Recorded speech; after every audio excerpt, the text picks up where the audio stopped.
భగవన్నామమును పలికితే ఏమవుతుందంటే ఆపద తొలగిపోతుంది.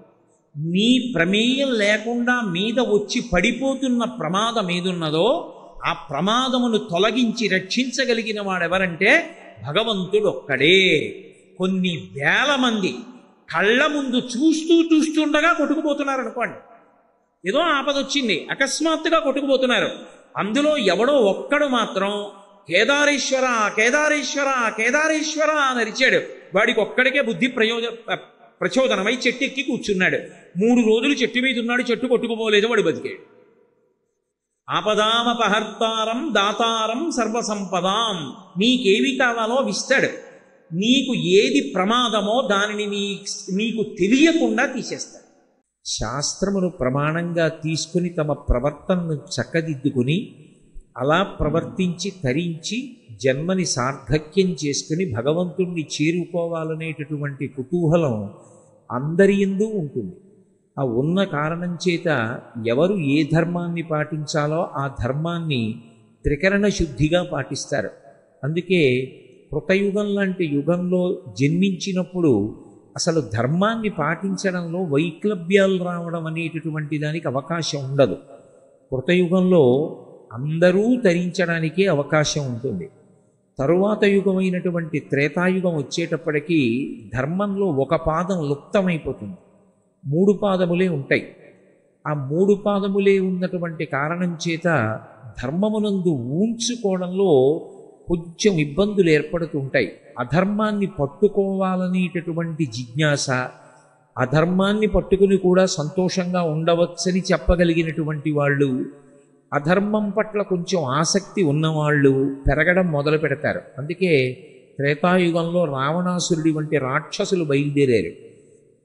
ద్వాపర యుగం దగ్గరికి వచ్చేటప్పటికీ 2 పాదాలే ఉంటాయి ధర్మానికి. అందుచేత దుష్టమైనటువంటి చిత్తము కలిగినటువంటి వారి సంఖ్య చాలా విశేషంగా ఉంటుంది.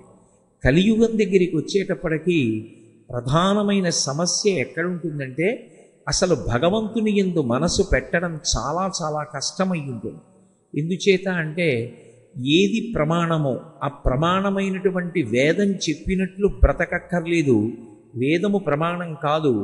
వేదాన్ని ప్రమాణంగా తీసుకోకుండా మీరు ఇలా బతికితే తేలికగా మీ పాపాలు పోతాయి, తేలికగా మీ కోరికలు తీరుతాయని చెప్పేటటువంటి ప్రబోధాలు లోకంలో ఎక్కువైపోతాయి. అటువంటి ప్రబోధాలు ఎక్కువైపోయినటువంటి కారణం చేత మనుష్యులకు ఆ వేదశాస్త్రం మీద ఆస్తిక్య బుద్ధి తగ్గిపోతుంది. మనం వేదం ఎలా చెప్పిందో అలా బ్రతుకుదాం, ఎంతకాలం ఉంటాం శరీరంలో? ఈ శరీరంలో ఉండగా శాస్త్రాన్ని ప్రమాణంగా స్వీకరించి బ్రతికి తత్కారణము చేత మనం తరించాలనేటటువంటి అభిలాష తగ్గిపోతుంది. మనసుని పాడు చేసేటటువంటివి ఏవి ఉంటాయో, అరిషడ్వర్గములైనటువంటి కామ క్రోధ లోభ మద మోహ మాత్సర్యముల వైపుకి లాగడానికి వీలైనవి ఏ ఉంటాయో అటువంటి బోధలు ఎక్కువైపోతాయి. ఇంద్రియాల్ని ప్రశాంతంగా ఉండనివ్వకుండా ఎప్పుడూ రజోగుణంతో తమోగుణంతో ఉద్రేకపడేటట్టుగా చేసేటటువంటివి ఏవి కనపడకూడదో అవన్నీ కూడా ఇంద్రియముల గుండా మనస్సు లోపలికి వెడుతూ ఉంటాయి. వెడుతున్న కారణం చేత ఎప్పుడూ మనసు అలజడిని పొంది ఉద్రేకాన్ని పొంది ఉంటుంది. కోరికలతో సతమతమైపోతూ ఉంటాడు తప్ప ధర్మాన్ని పట్టుకొని ప్రశాంతంగా ఉందాం, ప్రశాంతమైన జీవనం చేస్తూ భగవంతుణ్ణి చేరుకునేటటువంటి ప్రయత్నం చేద్దామని అసలు అటువంటి ప్రయత్నం చెయ్యడం అన్నది లోకంలో తగ్గిపోతుంది. కలిపురుషుని యొక్క ఉద్ధతి రోజు రోజుకి పెరిగిపోతూ ఉంటుంది. అలా పెరిగిపోతున్నప్పుడు కలిపురుషుడు పరిపాలన చేసేటటువంటి కలియుగంలో భగవంతుని యందు చిత్తాన్ని లగ్నం చేయడం చాలా కష్టమైనప్పుడు తరించడం కూడా చాలా కష్టం కదా. తరించడము అన్న మాటకు అర్థం ఏమిటంటే తరించుట అంటే నదిని దాటినట్టు జనన మరణ చక్ర రూపమైనటువంటి ఈ సంసారమును తరించి భగవంతుణ్ణి చేరుకోవడం అంత తేలికైనటువంటి విషయం కాదు కలియుగంలో. కానీ కలియుగంలో 2 అద్భుతమైనటువంటి విషయాలు ఉన్నాయి. ఇవి 2 కలియుగంలో ఉండేటటువంటి మనుష్యులకు గొప్ప వరాలు. ఏవి ఆ 2 అంటే, ఒకటి కలియుగంలో యజ్ఞయాగాది క్రతువులు చెయ్యడం మంచిదే.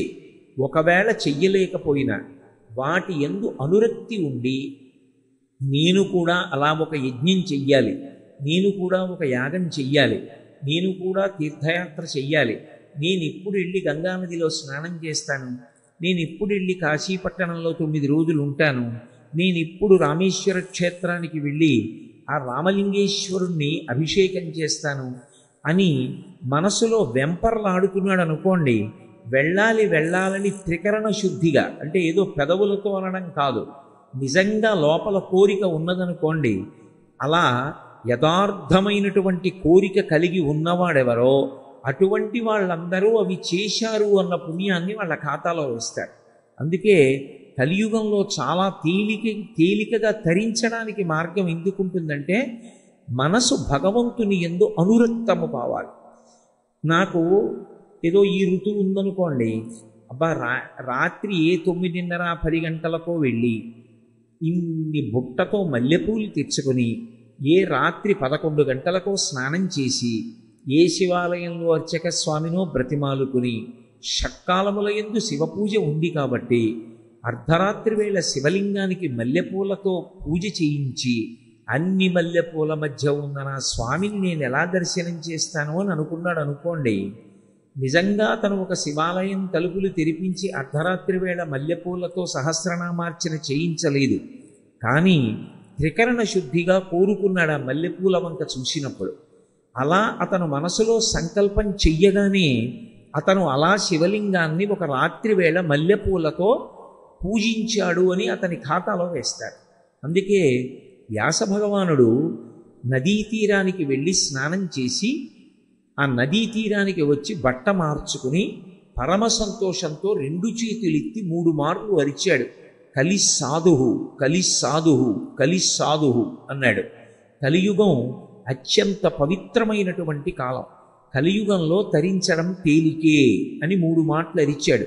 తెల్లబోయి శిష్యులందరూ వెళ్ళి, కలియుగంలో ఎవరికి మనసు భగవంతుడి దగ్గర పెట్టడం అంత తేలిక కాదు కదా, అటువంటప్పుడు కలిస్సాధుః అని 3 మాటలు ఎందుకు అరిచారని అడిగారు.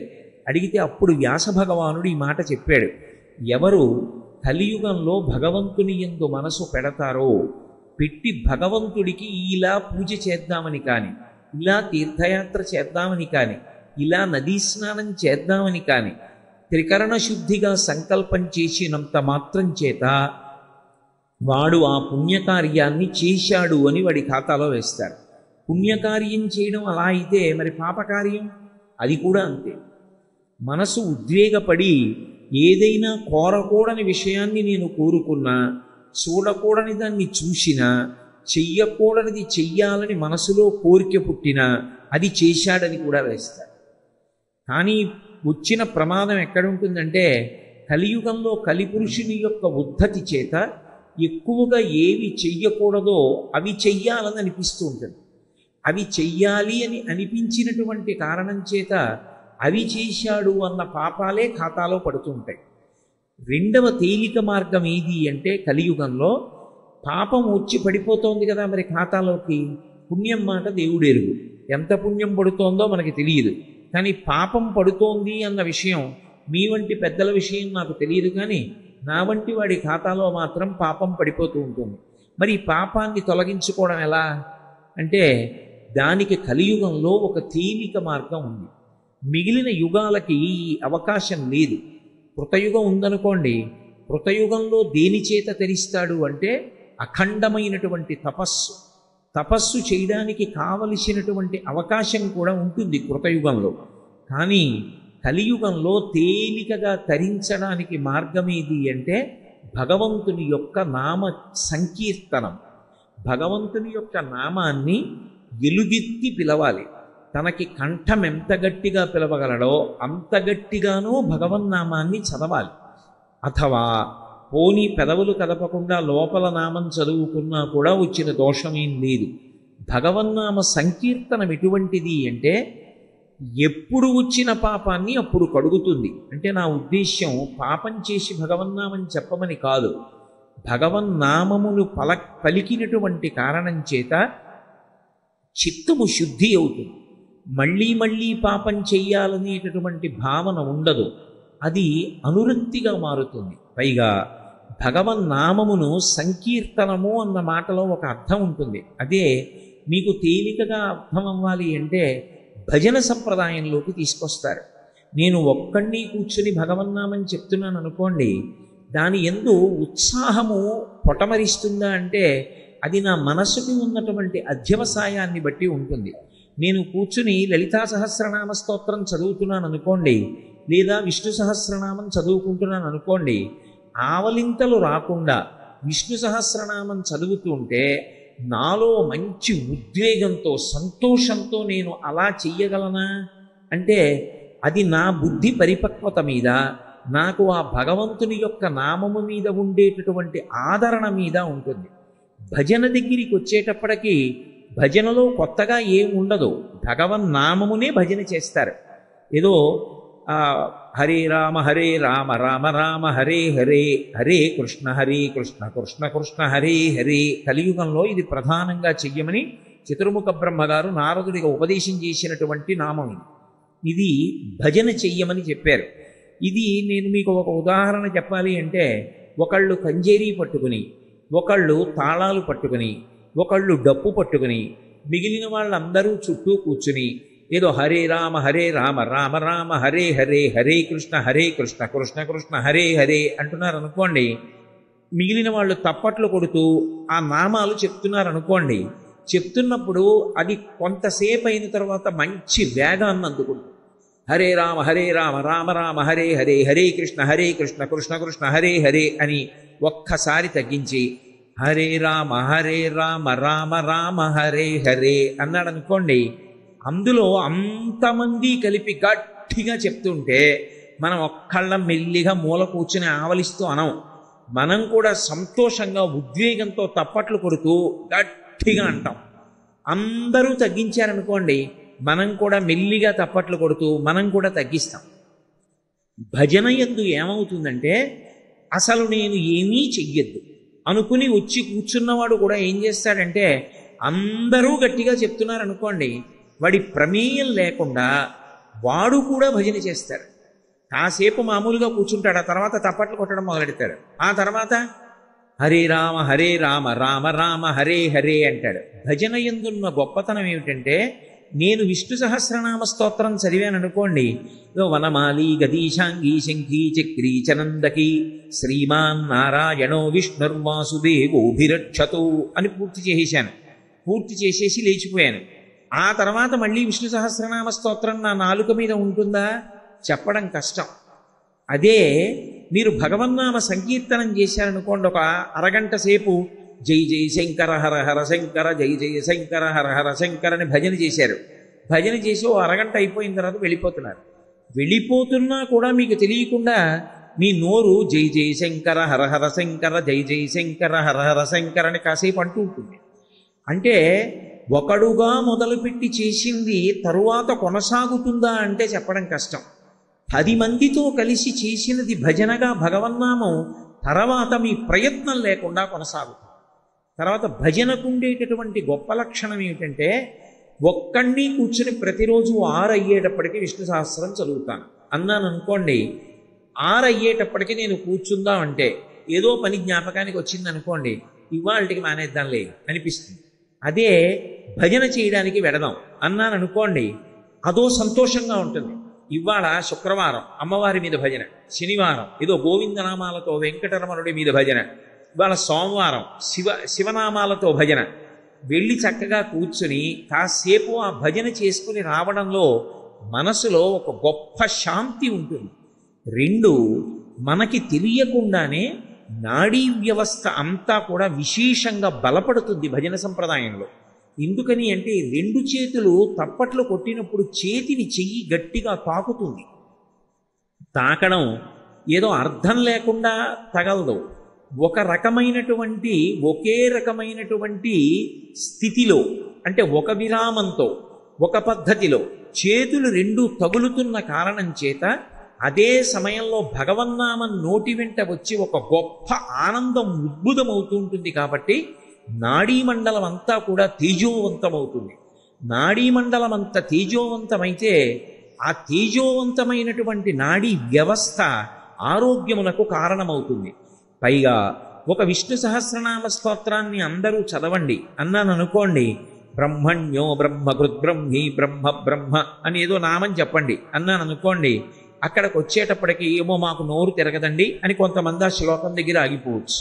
లేదా యజ్ఞో యజ్ఞపతిర్యజ్వా యజ్ఞాంగో యజ్ఞవాహన యజ్ఞభృత్యజ్ఞకృత్యజ్ఞీ యజ్ఞభుక్ యజ్ఞ సాధన అనమన్నాను అనుకోండి, ఉచ్చారణ యందు దోషాలు రావచ్చు.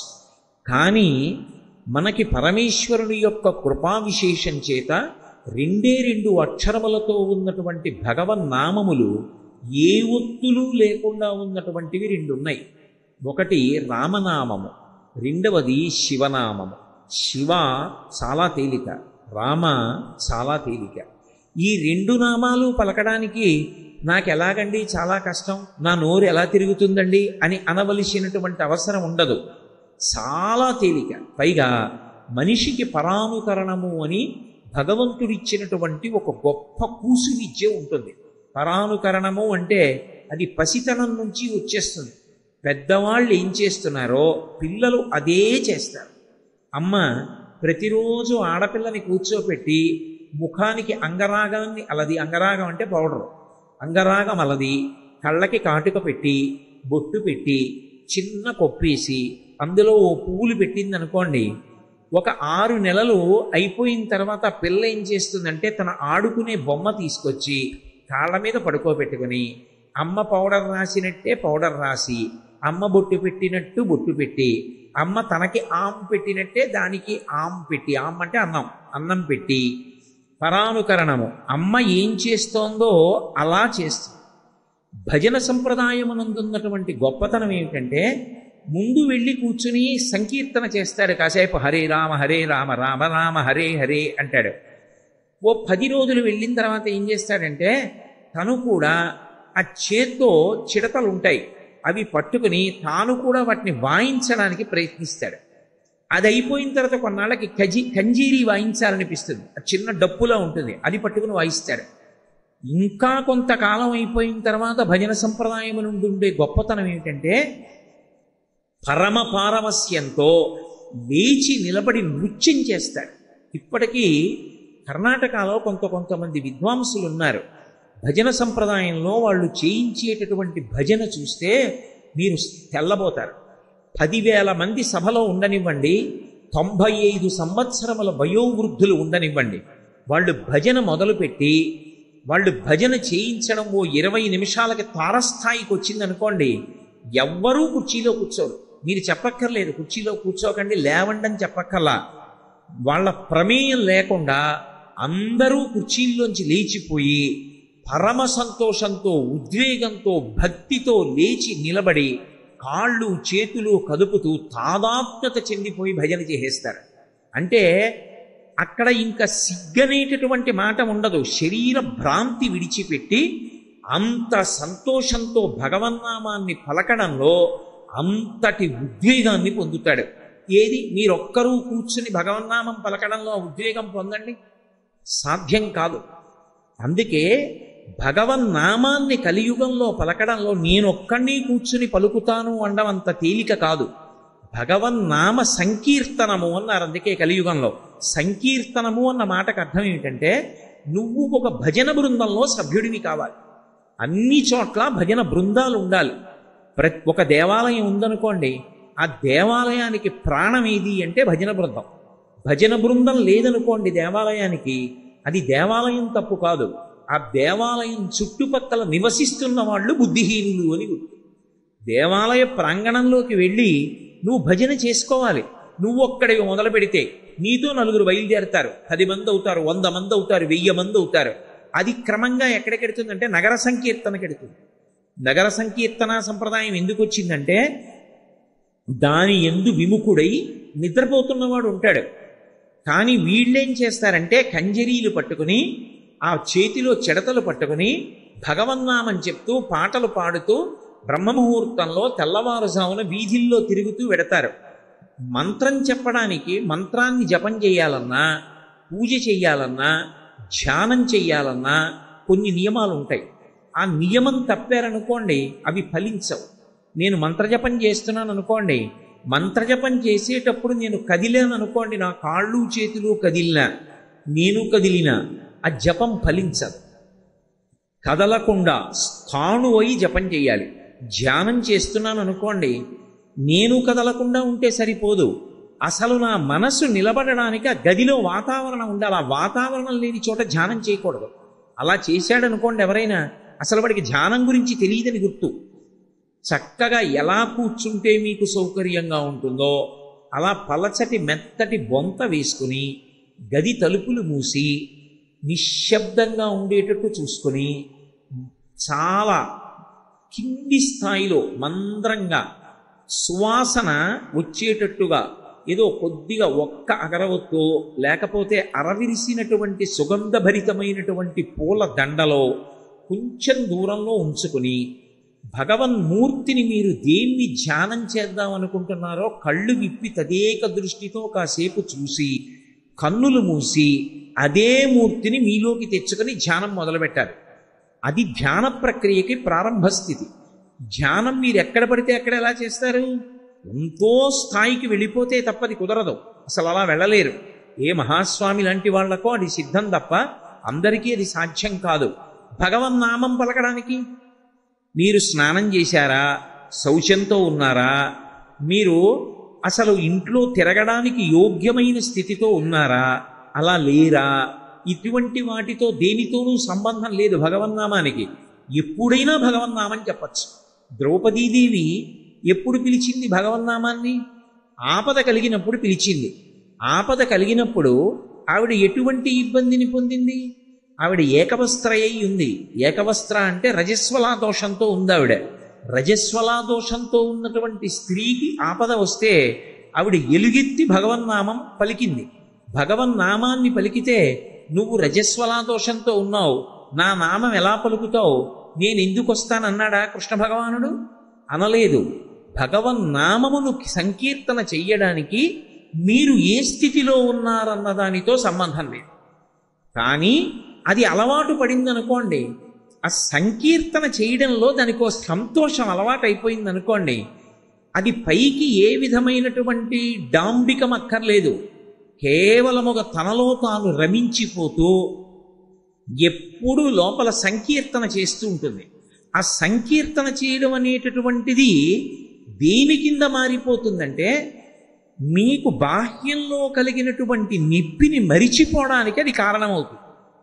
నేను మీతో ఒక ఉదాహరణ చెప్పాలంటే, నేను ఏదో ఒక తడిబట్ట పిండి దండం మీద ఆరేశాను. ఆరేసి గభాలన వెనక్కి తిరిగాను. తిరగడంలో తలుపు వచ్చి నా మోచేతికి కొట్టుకుంది. చెయ్యి తిమ్మిరిక్కిపోయింది. విపరీతమైన నొప్పి కలిగింది. ఆ నొప్పి కలిగినప్పుడు నాకు సంకీర్తనం అలవాటైపోయిందనుకోండి, నేను వెంటనే మనసు దాని మీదకి వెళ్ళడానికి ఎప్పుడూ ఇష్టపడుతుంది. ఎందుకంటే అది పట్టుకుంది, దానికి ఇష్టం అదంటే. నేను వెంటనే జై జై శంకర హర హర శంకర, జై జై శంకర హర హర శంకర అన్నాను అనుకోండి, మనసు ఇది మరిచిపోతుంది, దాని మీదకి వెళ్ళిపోతుంది, వెళ్ళిపోయి వదిలేదు. అలా అంటుంటుంది. అలా అంటూ ఉండగా చిన్న విషయం చాలు, ఏదో నొప్పి తగ్గడానికి పైపూతగా వాడవలసిన ఔషధం ఏదుందో దాన్ని నువ్వు రాసుకుంటూ కూడా జై జై శంకర హర హర శంకర, జై జై శంకర హర హర శంకర అంటూ నువ్వు ఔషధాన్ని చర్మం మీద రాసుకోవచ్చు. అంటే నేను ఎందుకు చెప్తున్నానంటే, ఈ నామ సంకీర్తనం అనేటటువంటిది ఎక్కడ వరకు వెళ్ళిపోతుందంటే, ఆఖరికి వాడు మృత్యుశయ్య మీద ఉండనివ్వండి, ఎక్కడో వైద్యశాలలో పడిపోయి ఉన్నాడు మంచం మీద, అప్పుడు కూడా వాడికి బెంగ ఉండదు. భగవన్నామ సంకీర్తనం చేస్తూ తనను తాను మరిచిపోయి సంతోషంగా నామ సంకీర్తనం చేస్తాడు. తన భజన బృందం, ఆ వాయిస్తున్న కంజరీలు, అప్పుడు తాను పడికేటటువంటి ఆ సంకీర్తనం, అవన్నీ కూడా అలవాటవుతాయి. నాకు ఒక మంచి స్నేహితుడు ఉన్నాడు. అతనేం తక్కువ వ్యక్తి కాడు, ఇన్కమ్ ట్యాక్స్ డిపార్ట్మెంట్లో ఆఫీసర్. కానీ అతను ఒక భజన బృందం దగ్గర కూర్చుని చిడతలు చేత్తో పట్టుకుని వాయించడం మొదలుపెట్టాడంటే, నామ సంకీర్తనం ఎలా అవుతోందో అలాగే వాయిస్తాడు. అంత అందంగా వాయిస్తాడు. నేను ఎప్పుడు చూస్తూ ఉంటాను. నాకు అతన్ని చూసి, అరే నా స్నేహితుడు ఇంత బాగా వాయిస్తున్నాడు రా సంకీర్తనలో, నేను వాయించలేకపోతున్నాను, ఎప్పుడు నేను చేయలేదని నేను తీసుకుని అప్పుడప్పుడు వాయిస్తాను. కానీ అతనిలా నేను వాయించలేను. అతను అంత బాగా వాయిస్తాడు. ఎన్ని గంటలైనా సరే అర్ధనిమీలిత నేత్రాలతో పొంగిపోతూ నోటితో మౌనంగా నామం అంటూ చక చక చక చక చక చక చక చక అవి వాయిస్తూ ఎంత సంతోషపడిపోతూ ఉంటాడో. చాలు, అతను పొందిన స్థితి నేను పొందలేకపోయాను. అందుకే నామాన్ని నామంగా ప్రచారం చేయలేదు పెద్దలు. ఈ దేశంలో నామ సంకీర్తనకి ప్రప్రథముడు ఎవరు అంటే నిజానికి వంగదేశంలో జన్మించినటువంటి గీత గోవిందకర్త అయినటువంటి జయదేవుడు. జయదేవుడు ఒళ్ళు మరిచి సంకీర్తన చేసేవాడు. ఆయన సంకీర్తన చేస్తుంటే ఆయన భార్య పేరు పద్మావతి. ఆవిడ ఆయన చేస్తున్నటువంటి సంకీర్తన ఏ చరణం తర్వాత ఏ చరణం వస్తుందో తెలియదు. ఆయన ఆసువుగా పాడతాడు. ఆయన ఆసువుగా పాడుతుంటే ఆ పాడుతున్నటువంటి సమయంలో ఆవిడ పరమ సంతోషంగా తన పాదాలు కదిపి నర్తన చేస్తుండేది. ఆ వస్తున్న చరణం తెలియదు. మనకి ముందే పాడిన పాట అనుకోండి, పాటలో చరణాలు తెలుసు అనుకోండి, తర్వాత చరణం ఇలా ఉంటుంది అని భంగిమ పట్టి పాదాలు కదుపుతారు. జయదేవుడు ఏం పాడతాడో ఆవిడికి తెలియదు. కానీ జయదేవుడి పాట వింటూ ఆయన మాటలకి అనుగుణంగా పాదాలు కదిపేది, కదుపుతూ నృత్యం చేస్తుండేది. నృత్యం చేస్తుంటే ఆవిడ చరణ విన్యాసమునందు ఎక్కడా దోషం రాకుండా బాలకృష్ణుడు ఎప్పుడూ ఆవిడ పాదాల దగ్గర నిలబడి తన అనుగ్రహం చేత ఆవిడ పాద విన్యాసం తప్పకుండా కాపాడుతుండేవాడు. అందుకే జయదేవుడి గీత గోవిందంలో కృష్ణ భగవాను ఏమని పిలుస్తారంటే పద్మావతి చరణచారణ చక్రవర్తి అని పిలుస్తారు. పద్మావతి చరణచారణ చక్రవర్తి జయదేవుడు కాడు, బాలకృష్ణుడు. అది అక్కడ పుట్టింది. దక్షిణ దేశంలో ఈ సంకీర్తన యజ్ఞాన్ని విశేషంగా ప్రచారం చేసిన మహాపురుషులు బోధేంద్ర స్వాముల వారు. కంచికామకోటి పీఠాధిపత్యం వహించినటువంటి మహాపురుషులు, ప్రాతస్మరణీయులు, నిత్యస్మరణీయులు చంద్రశేఖరేంద్ర సరస్వతి మహాస్వామి వారు కూడా బోధేంద్ర స్వామి వారి గురించి ప్రత్యేకంగా మాట్లాడుతుండేవారు. వారు ఈ సంకీర్తన యజ్ఞాన్ని అత్యద్భుతంగా నిర్వహిస్తూ ఉండేవారు. అసలు మీకు నేను ఒక మాట చెప్పాలంటే, ఒక పద్ధతి ప్రకారం రమించి భజన చెయ్యగలిగినటువంటి బృందం మీకు కనపడితే అసలు అటువంటి చోట దినదినాభివృద్ధి ఎలా ఉంటుంది అన్నది మీరు చూడొచ్చు.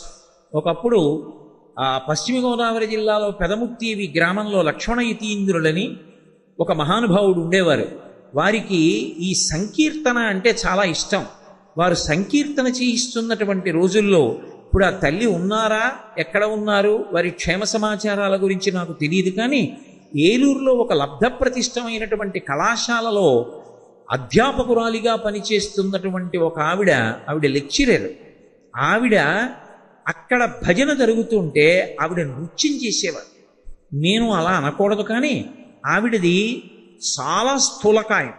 కానీ ఆవిడ పరమ సంతోషంతో అసలు నృత్యం చేస్తుండేవారు.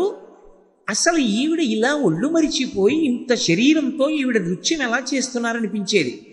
ఆ భజన, ఆ నృత్యం చూసి ఒక గంట సేపు మీరు ఇంటికి వెళ్ళిపోయారనుకోండి, మీ మనసు అంత తొందరగా ఇతర విషయముల ఎందుకు ప్రవర్తించదు. అది మనసు మీద ముద్ర పడిపోతుంది. ఆవిడ పట్టే భంగిమలు, ఆవిడ నృత్యం పరవశించి వీళ్ళు చేసేటటువంటి సంకీర్తన, ఇవి మనసు మీద కదులుతుంటే మీకు తెలియకుండానే మీకు ఎప్పుడూ ఆ భగవన్నామం నోట్లో సంకీర్తన చేస్తూనే ఉంటారు. అవి ఎంత సంకీర్తన మీకు అలవాటైపోతుందో, అలా ఎన్ని సంకీర్తనలు మీరు చెయ్యగలరో అవి ఆయా సమయముల యందు జ్ఞాపకం వచ్చాయనుకోండి, దానికి ఏ విధమైనటువంటి పరిమితులు ఉండవు. మీకు నేను ఒక మాట చెప్పాలంటే, ఏదో మనందరం కలిసి నైమిషారణ్యం పెడుతున్నాం అనుకోండి, నైమిషారణ్యంలో ఓ 4 భాగవతంలో పద్యాలు నాకు జ్ఞాపకం వచ్చి ఆ 4 పద్యాలలో వైభవం నేను చెప్దాం అనుకున్నాను అనుకోండి, అది సాధ్యం కాదు. నేను అలా చెప్పడం కుదరదు. ఎందుకనంటే ఆ రైలు పెట్టెలో వెడుతున్నప్పుడు దానికి అనేక పరిమితులు ఉంటాయి. పెద్ద పెద్ద చప్పుళ్ళు ఉంటాయి. ఏదో నా పక్కన ఉన్న వాళ్ళకి వినపడుతుంది, అక్కడ ఉన్న వాళ్ళ వరకు ఎలా వినపడుతుంది? అందరూ నా దగ్గరికి వచ్చి నిలబడటం ఎలా సాధ్యం? సాధ్యం కాదు. అటువంటి వాటిని విమర్శించకూడదు. చాలా తప్పు, రైళ్లలో భజన చేస్తున్నారండి అనకూడదు. సంకీర్తన అనేటటువంటి దానికి పరిమితి లేదు. ఎక్కడైనా సంకీర్తన జరగవలసిందే.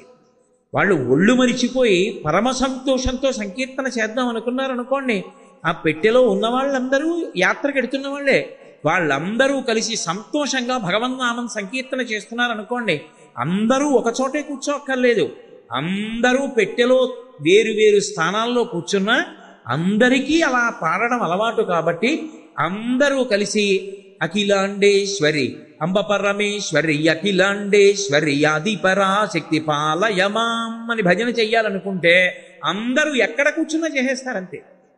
ఎంత సంతోషంగా ఉంటుందో తెలియని వాడికి కూడా అక్కడ కూర్చుంటే మనస్సు ఎంతో ప్రశాంతంగా ఎంతో సంతోషంగా అనిపిస్తుంది. అందుకే ఈ భగవన్నామ సంకీర్తన మనకు కలియుగంలో విశేషమైనటువంటి ప్రాధాన్యత ఉన్నది. అందుకే భగవంతుడికి పల్లకీ మోయడం ఎలాగో భగవన్నామ సంకీర్తన చేయడం అలా. పల్లకీ పట్టుకోవాలనుకోండి, ఒక్కడే ఉంటే పల్లకీ పట్టుకోలేడు. భగవన్నామ సంకీర్తన చెయ్యాలనుకోండి, ఒక్కడే ఉంటే చేయడం అంత తేలిక కాదు. 10 మంది కూడారనుకోండి, భగవన్నామ సంకీర్తనం చేయడంలో చాలా సంతోషం. అలా కాకుండా కేవలం నామం అన్నాననుకోండి, దానికి కొన్ని పరిమితులు వచ్చేస్తాయి. ఏదో 10 మందిని పిలిచి మీరందరూ విష్ణు సహస్రం చదవండి అన్నాననుకోండి, ఆవలించేవాడు ఆవలిస్తూ ఉంటాడు, ఏదో చదివేవాడు చదువుతూ ఉంటాడు, దాని మీద దృష్టి ఉంటే ఉంటుంది, లేకపోతే లేదు. ఓడు చదువుతూ ఉంటాడు, ఓడు పుస్తకం చూస్తూ ఉంటాడు, ఓడు ఓ శ్లోకం చదువుతాడు, రెండో శ్లోకం నాకు రాదని ఊరుకుంటాడు, ఒకడు ఏటికి ఎగసన్నాలాగుతాడు, ఒకడు ఏటికి దిగసన్నాలాగుతాడు. శ్రీమాతా శ్రీ మహారాజ్ఞి శ్రీమత్సింహ అసనైశ్వరి అని నేను అనేటప్పటికీ ఇంకోడు అప్పుడే శివశక్యైక్యరూపిణి లలితాంబికాకి వెళ్ళిపోతాడు. ఒకడు ఓలా చదువుతాడు, ఓడు ఓలా చదువుతాడు. ఓ అరగంట అయ్యేటప్పటికీ అసలు అందులో ఏ శ్లోకం ఎవడు చదువుతున్నాడో తెలియదు. అదో విచిత్రమైన ధ్వని బయలుదేరు. చాలా చోట్ల మీరు చూడండి, సహస్రనామం చదువుతున్నారంటారు 5 నిమిషాలు, 5 నిమిషాల తర్వాత అసలు ఎవడు ఏ శ్లోకం చదువుతున్నాడో ఏమీ అర్థం కాదు. అదో పెద్ద అల్లరి కింద ఉంటుంది. అదే భగవన్నామ సంకీర్తన మొదలుపెట్టండి, అటు ఇటు వెళ్ళిపోయిన వాళ్ళు కూడా ఎవరి ప్రమేయం లేకుండా గాడిలో పడిపోతారు. పడిపోయి అందరూ ఏకకంఠంతో చేస్తారు.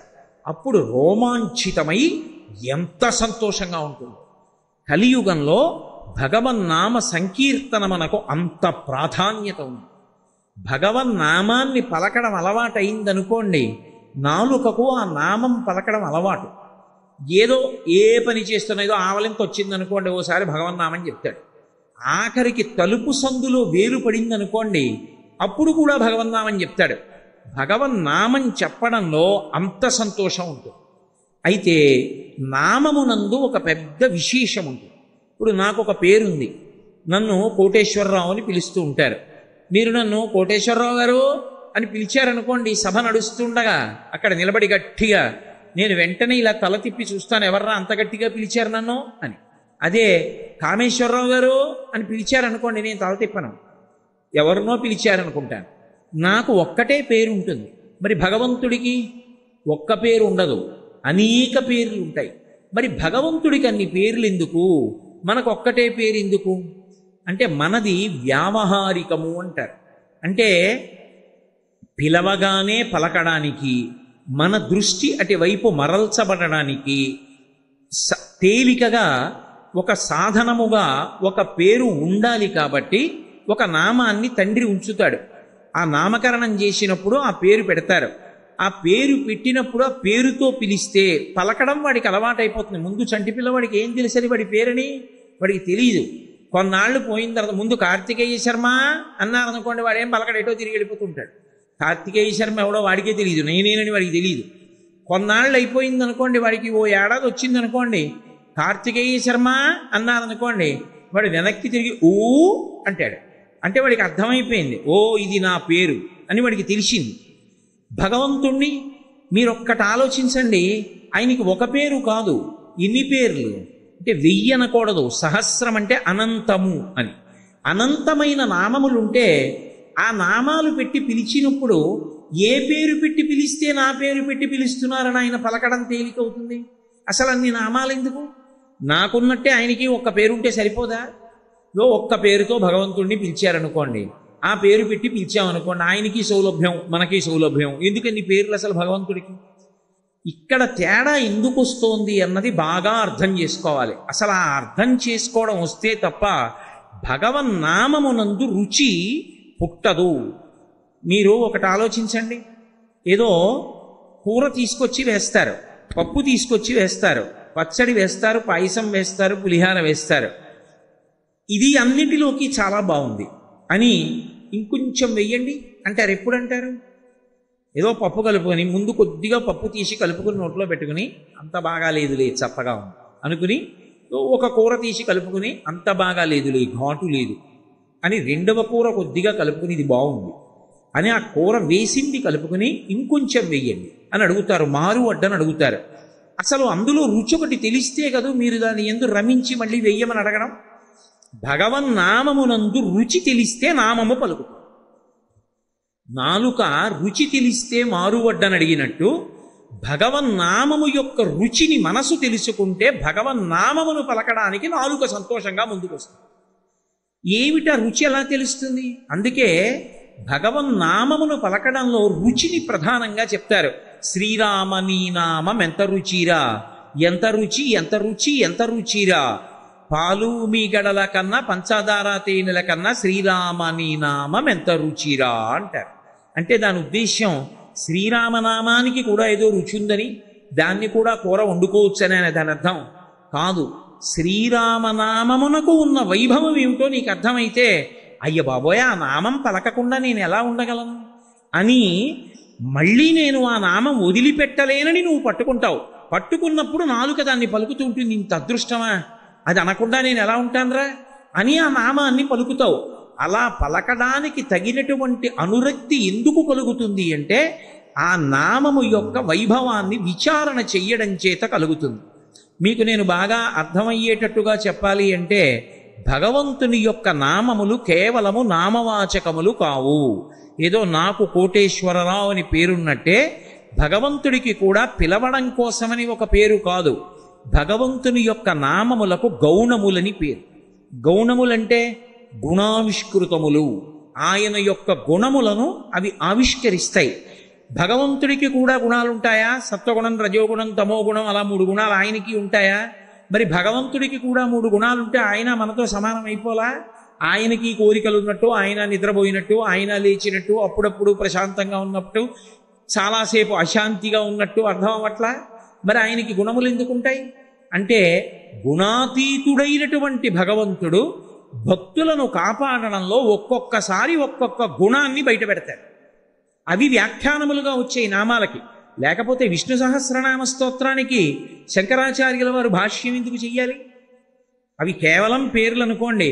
కోటేశ్వరరావు ఈ పేరు నీకు ఎందుకు వచ్చిందయా అని అడిగారు అనుకోండి. ఏదో మా తాతగారు ఉండేవారండి, మాతామహులు, వారికి ఆ పేరు ఉండేది, వారి పేరు మీదుగా నాకు కూడా ఆ పేరు పెట్టుకున్నారు, అందుకని నా పేరు కోటేశ్వరరావు, అంతే, అంతవరకే. అంతకన్నా దానికి వ్యాఖ్యానం ఉండదు. మీ తాతగారు ఎందుకు పెట్టుకున్నారు ఆ పేరు అంటే మా తాతగారు భగవన్నామాన్ని తన పేరుగా పెట్టుకున్నారు, ఆ పేరు నాకు కూడా వచ్చింది, అంతే. కానీ విష్ణు సహస్రనామం ఉందనుకోండి, 1000 నామాలు ఉన్నాయి. విశ్వం విష్ణు వషట్కారో భూత భవ్య భవత్ప్రభు భూతకృత్ భూతభృద్భావో భూతాత్మ భూతభావన. ఈ నామాలు కేవలం పేర్లు కావు. ఈ ఒక్కొక్క పేరు వెనక ఎంతో అర్థం ఉంది. ఈ అర్థం నీకు తెలియాలి అంటే ఆ నామములకు వ్యాఖ్యానం చేశారు, భాష్యం చేశారు పెద్దలు. శంకరాచార్యుల వారు విష్ణు సహస్రనామ స్తోత్రానికి పరమ ప్రామాణికమైనటువంటి భాష్యాన్ని వెలగించారు. ఇప్పుడు విశ్వం ఆ మాట గురించిన వ్యాఖ్యానం చదివారనుకోండి, ఏదో భగవంతుణ్ణి పిలవడం కాదు. అసలు ఏదో విష్ణువు అంటే భౌతికంగా నేను ఎలా ఉంటానో అలా ఉంటాడు అనుకోకూడదు. విశ్వం అన్న మాటకి శంకరాచార్యుల వారి వ్యాఖ్యానం చదివారనుకోండి, విశ్వమంతటా వ్యాపించిన రీతిలో విష్ణువు ఎలా ఉంటారు అన్నదాని గురించి, విశ్వముగా మాయ చేత ఎలా కనపడుతూ ఉంటారు అన్న వ్యాఖ్యానం చదివారనుకోండి, అప్పుడు మీకు అబ్బా ఎంత గొప్ప నామం రా నామం అని మీకు అనురక్తి పుడుతుంది. దాని మీద అనురక్తి పుడితే, నిన్నను 10 నామాలకు అర్థం చదివాను, ఎంత బాగున్నాయో తెలుసా, నిజంగా నామాలకు అర్థం చదువుతుంటే మనసు రమించిపోయింది అని ఆ 10 నామాల యొక్క విశేషం భార్య గారికి చెప్పారనుకోండి, మళ్ళీ రేపు పొద్దున్న ఆ 10 నామాల యొక్క అర్థం తెలుసుకుని పరవశించినటువంటి నాలుక మళ్ళీ మళ్ళీ ఆ నామాలు పలకాలని అనిపిస్తుంది. అది భగవన్నామము యొక్క రుచి తెలియుట. రెండు, సామాన్య స్థాయిలో అనుకోండి, భగవన్నామము యొక్క అర్థము లోతుగా ఏ శంకర భగవత్పాదులో ఇచ్చినట్టుగా తెలియక్కర్లేదు.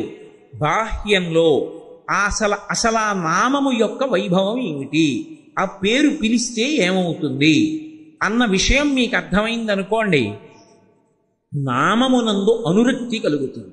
మీరు ఒక్క విషయాన్ని బాగా పట్టుకునే ప్రయత్నం చేయండి. నామమునకు అంత వైభవం ఎందుకు వస్తుంది అంటే, మొట్టమొదటి కారణము, నామము నామిని తీసుకొస్తుంది. నామి అంటే పేరున్నవాడు, నామము అంటే ఆయన పేరు, పిలిచేవాడు ఒకడు కదూ. నేనున్నాను, శివుడు ఉన్నాడు. ఇప్పుడు శివనామం ఉన్నది, నేను శివా శివా శివా అని పిలిచాను. ఎవరు రావాలి? శివుడు రావాలి కదూ. నేను ఎవరిని పేరు పెట్టి పిలిచానో వాడు రావాలి. నేను ఆర్తితో భక్తితో పిలవాలనుకున్నప్పుడు నామము కన్నా తేలిగ్గా ఉన్నది ఇంకోటి ఉందా?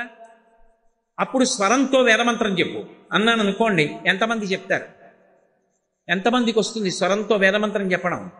సాధ్యం కాదు. ఓ పద్యం చెప్పు, ఎంతమంది చెప్తారు? సాధ్యం కాదు. ఒక దండకం చెప్పు, ఎంతమంది చెప్తారు? సాధ్యం కాదు. ఒక్క చరణం చెప్పు ఒక పాటలో, చెప్పలేడు. పోనీ అసలు దానికి అనుపల్లవి చెప్పు చాలు, చెప్పలేడు. ఒక నామం చెప్పు చాలు అన్నాను అనుకోండి, ఏ ఒత్తు లేదు. ఏదో రామ అనమన్నాడు అనుకోండి, ఏమిటి కష్టం? నాకేదో కష్టం వచ్చింది, రామా రామా రామా నువ్వే రక్షించాలి రామా అని అనుకోవాలి. ఇప్పుడు దాన్ని అనడానికి ఏమిటి కష్టం? ఏ కష్టం ఉండదు. కానీ రామా రామా రామా అన్నప్పుడు నామి వస్తాడా రాడా? రామా రామా రామా అని పిలవగా పిలవగా ఎవరు రావాలి? రాముడే రావాలి. రాముడు వస్తే ఏం చేస్తాడు? ఆపదామపహర్తారం దాతారం సర్వసంపదాం లోకాభిరామం శ్రీరామం భూయో భూయో నమామ్యహం. రామా రామా రామా అండం నాకు అలవాటు అయిపోయింది అనుకోండి. రాముడికి ఉండే లక్షణం ఏమిటి? వీడు నన్ను అస్తమానం పిలుస్తుంటాడు రా అని నా దగ్గర ఉన్నాడు అనుకోండి. అప్పుడు రాముడు ఏం చేస్తాడు? ఉట్టినే నా పక్కన కూర్చోడు, ఆయనకో లక్షణం ఉంది. ఆయన ఏం చేస్తాడంటే ఆపద తీసేస్తాడు. ఆపద అంటే నీ బుద్ధి చేత నువ్వు దేన్ని తొలగించలేవో దానికి ఆపద అని పేరు. ఉదాహరణకి ఒక పాము అలా వచ్చేస్తోంది. మొన్ననే మేము పోతన గారు పుట్టిన స్థలం బమ్మెర చూడ్డానికి వెడుతున్నాం కార్లలో. బ్రహ్మాండమైనటువంటి సర్పం, చాలా పెద్ద పాము ఒకటి రోడ్డుకి ఇటుపక్క నుంచి అటుపక్కకు వస్తాను. అంత పెద్ద పాముని, బహుశా అది నాగుపామో త్రాచుపామో, దాన్ని కారు తొక్కేస్తే లేనిపోని ఇబ్బంది కలుగుతుంది. అంతటి మహాసర్పాన్ని ఎందుకు తొక్కేయాలని కారుని అకస్మాత్తుగా ఆపాడు ఆ వాహనానికి చోదకుడు. కారు ఆగిపోయింది. అది జర జర మెలికలు తిరిగి వెళ్ళిపోయిందిట. నేను చూడలేదట. ఆ సమయంలో ఏదో మాట్లాడుతున్నాను, మా గోపాలకృష్ణ గారు చూశారు. ఎంత పెద్ద పామో గురువు గారు, మెలికలు తిరిగి వెళ్ళిపోయిందన్నారు. ఇప్పుడు ఆ పాము అడ్డంగా వచ్చింది కారులో ఉండగా కాబట్టి సరిపోయింది. మీరు ఒక ద్విచక్ర వాహనం మీద వెడుతుండగా పాము వచ్చింది అనుకోండి, మీరు కంగారు పడిపోయి కింద పడిపోయినా, మీరు కంగారు పడిపోయి దాని మీదకెక్కినా, అది కంగారు పడిపోయి మిమ్మల్ని కరిచినా ప్రమాదమేనా? అప్పుడు ఏమండి నేను ఈ ఉద్యోగం చేస్తున్నాను అంటే పాము ఊరుకుంటుందా? ఏమండి నా దగ్గర ఇంత డబ్బు ఉంది, తప్పుకోగలరా? అసలు ఆలోచించడానికి బుద్ధి పనిచేస్తుందా? చెయ్యదు.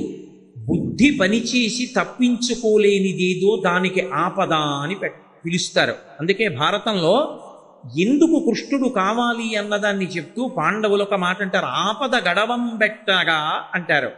ఆపదలు తొలగించడానికి కృష్ణ పాండురాదు నిన్ను చూపి చనియ మహాత్మా. మా నాన్నగారు నిన్ను మాకు పరిచయం చేసి మా తండ్రి వెళ్ళిపోయాడు, నువ్వు మమ్మల్ని కాపాడాలి తండ్రి వెయ్యి అంటారు. కాబట్టి భగవన్నామమును పలికితే ఏమవుతుందంటే ఆపద తొలగిపోతుంది. నీ ప్రమేయం లేకుండా మీద వచ్చి పడిపోతున్న ప్రమాదం ఏదున్నదో ఆ ప్రమాదమును తొలగించి రక్షించగలిగిన వాడెవరంటే భగవంతుడు ఒక్కడే. కొన్ని వేల మంది కళ్ళ ముందు చూస్తుండగా కొట్టుకుపోతున్నారు అనుకోండి. ఏదో ఆపద వచ్చింది, అకస్మాత్తుగా కొట్టుకుపోతున్నారు.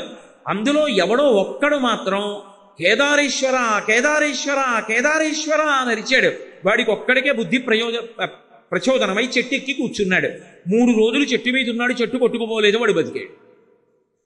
ఆపదామపహర్తారం దాతారం సర్వసంపదాం. నీకేవి కావాలో విస్తాడు. నీకు ఏది ప్రమాదమో దానిని నీకు తెలియకుండా తీసేస్తాడు. అసలు నీకు తెలియక్కర్లేదు కూడా నీకు ప్రమాదం తప్పిందని. ఆపదామపహర్తారం దాతారం సర్వసంపదాం లోకాభిరామం శ్రీరామం భూయో భూయో నమామ్యహం. లోకమునంతటినీ కూడా రమింప చెయ్యగలిగినటువంటి రాముడు ఉన్నాడే, ఆయనకి మళ్ళీ మళ్ళీ నమస్కరించుచున్నాను. ఇప్పుడు నామం ఏం చేసింది? నామిని తీసుకొచ్చింది. భగవంతుణ్ణి దగ్గరగా తీసుకురావాలి అంటే తేలిక మార్గం ఏది? భగవన్నామమును భజించుటయే. ఎవరు ఇంట్లో భగవన్నామాన్ని ఎప్పుడూ పలుకుతూ ఉండడం అలవాటు చేసుకున్నారో అలాంటి వాళ్ళ ఇంట్లో ఎవరుంటాడు? భగవంతుడే ఉంటాడు. భగవంతుడే ఉన్న ఇంట ఆపదలు ఎందుకుంటాయి? ఉండవు. ఆ ఇంట అందరూ ప్రశాంతంగా ఉంటారు. అందుకే పూర్వం చూడండి, పల్లెటూళ్ళల్లో ఆ ఇంటి యజమానులు వాళ్ళు ఏమీ తెలియని అమాయకులైన రైతులైనా కూడా ఎప్పుడు భగవన్నామాన్ని పలుకుతూ ఉండేవారు.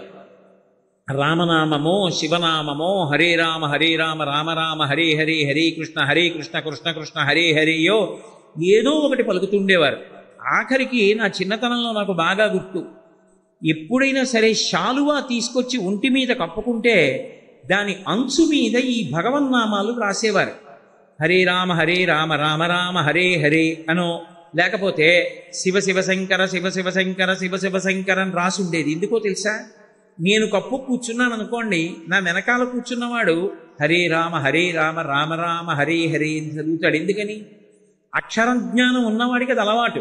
నేను వచ్చి ఇలా కూర్చున్నాను అనుకోండి, ఇలా చూస్తే అక్కడ నిశ్శబ్దమును పాటించము అని ఒక బోర్డు ఉందనుకోండి, అక్షరాలు వచ్చు కాబట్టి నా ప్రమేయం లేకుండా అది చదువుతాను. నేను నా ఉత్తరీయం మీద అది ఉందనుకోండి, నేను ఎక్కడికెడితే ఉత్తరీయం వేసుకుంటానో చొక్కా బనియం తీసి పూజకి పెడితే, పూజకి వెళ్ళి నేను భగవన్నామాలు ఉన్నటువంటి ఉత్తరీయం కప్పుకున్నాను అనుకోండి, నా వెనకనున్న వాడికి అది ప్రయోజనం అవుతుంది. నా వెనక కూర్చున్నవాడు ఉత్తరీయం మీద చూసి శివ శివ శంకర శివ శివ శంకర శివ శివ శంకర హర హర శంకర అని చదువుతాడు. లేకపోతే హరే రామ రామ రామ హరే హరే అని చదువుతాడు. నామమును అవతల వారి చేత పలికించడానికి ఉపయుక్తమైనటువంటి సాధనములను మాత్రమే వాడుతూ ఉండేవారు. ఎక్కడ చూసినా భగవన్నామాన్ని చదవడానికి వీలైనటువంటి సంకీర్తనకి సంబంధించినటువంటి సూచనలతో కూడుకున్నటువంటి ఫలకాల్ని అమరుస్తూ ఉండేవారు. ఎందుకని అంటే అప్పుడు భగవన్నామాన్ని పలుకుతారని. నా చిన్నతనంలో నాకు బాగా గుర్తు, ఆఖరికి ప్రభుత్వ వాహనాలలో కూడా భగవన్నామమును స్మరించండి అని ఉండి హరే రామ రామ రామ హరే హరే లోపల రాసి ఉండేది. ఎక్కినవాడు ఏదో ఒకటి చదువుతూ ఉంటాడు కాబట్టి లోయలోకి వెళ్ళిపోవలసి ఉన్నా కూడా ఆ సమయానికి బ్రేకులు పట్టి బస్సు డ్రైవర్కి చాకచక్యం అబ్బి అందరూ సురక్షితంగా ఉండేవారు. కాబట్టి ఎక్కడ చూసినా నామం పలకడానికి అవకాశం కల్పించేవారు. ఇంట్లో ఉన్న వాళ్ళందరూ ఎప్పుడూ పెద్దలు నామం పలికేవారు. నామమును పలికితే నామి వస్తాడు. కోటేశ్వరరావు గారు అని పిలిస్తే ఏమండి ఒక్కసారి రండి అంటే నేను ఎలా వస్తానో అలా ఒక్కసారి రండని కూడా అనక్కర్లేదు. కోటేశ్వరారు కోటేశ్వరారు కోటేశ్వరారు అని అరిచారనుకోండి, నేనేం చేస్తాను? ఏమిటండి అలా పిలుస్తున్నారు అంటాను.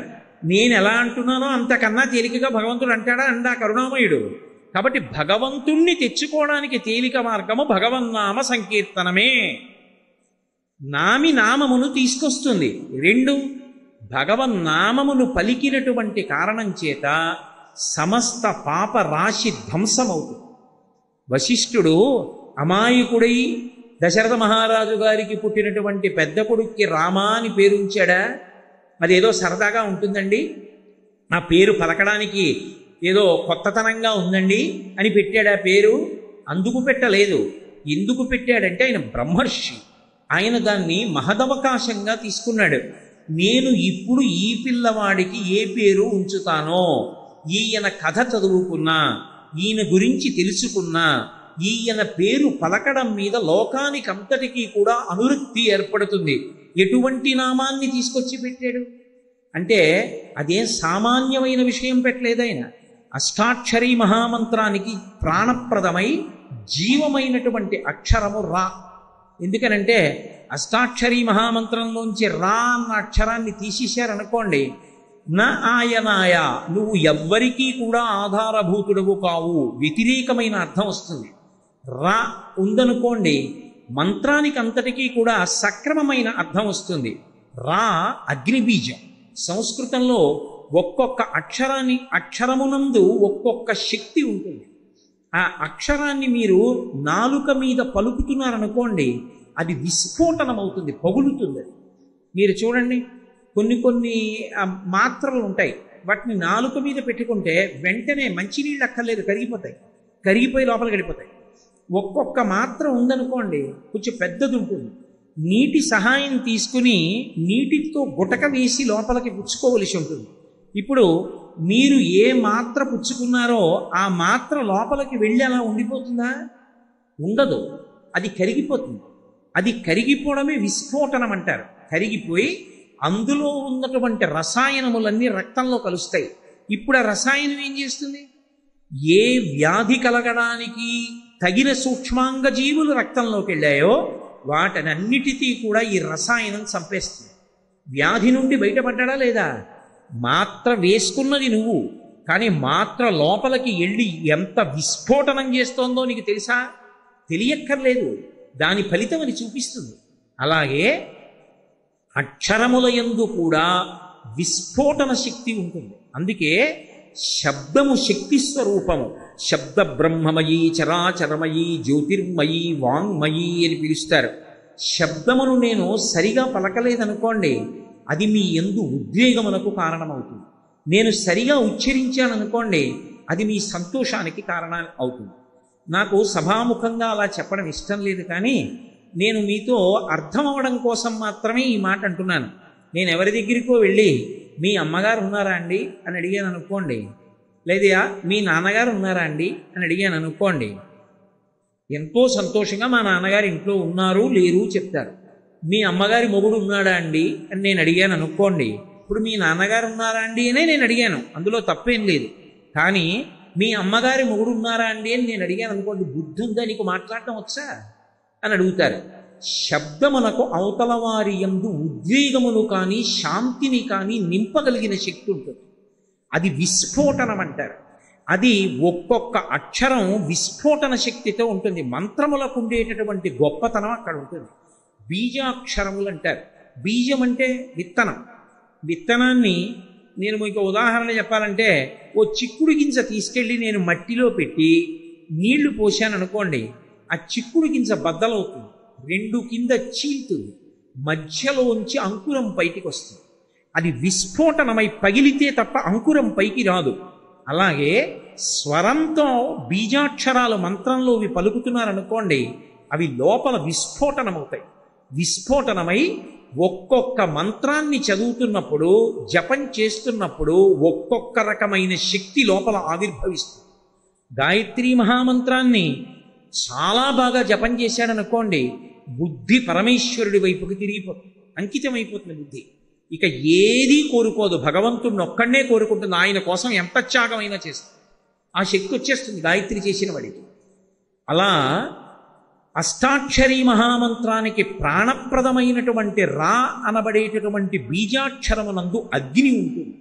ఆ అగ్ని ఏం చేస్తుంది అంటే, దానికి ఉండే శక్తి అది కాలుస్తుంది. అది దేన్ని కాలుస్తుంది అంటే పాపములను కాల్చేస్తుంది.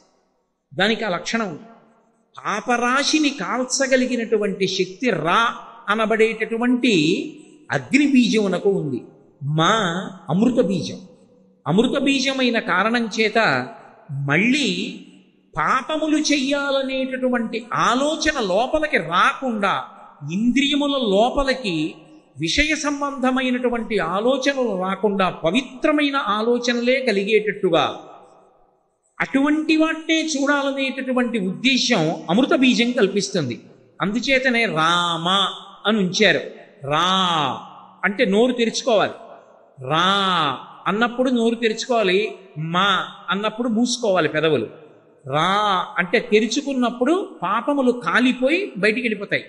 మా అన్నప్పుడు అమృత బీజం కాబట్టి కవాటం మూసుకుపోతుంది. మూసుకుపోయి మళ్ళీ పాపములు లోపలికి వెళ్లకుండా కాపాడుతుంది.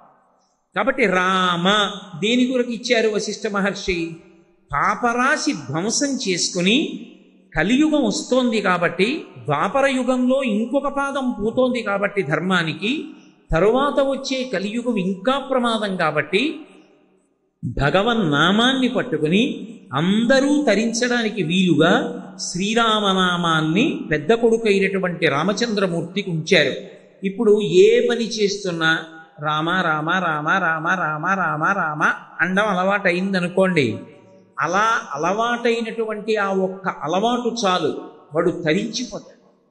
వాడు ప్రాణోత్క్రమణ సమయాన్ని పొందుతుంటే నిశ్చయాత్మకంగా, అందులో మీకేమీ అనుమానం అక్కర్లేదు, ఎన్నో సంఘటనలు ఉన్నాయి అటువంటివి, ఖచ్చితంగా రామచంద్ర ప్రభువు వచ్చి దర్శనం చేసి వాడిని తీసుకెడతాడు, దర్శనమిచ్చి తీసుకెడతాడు.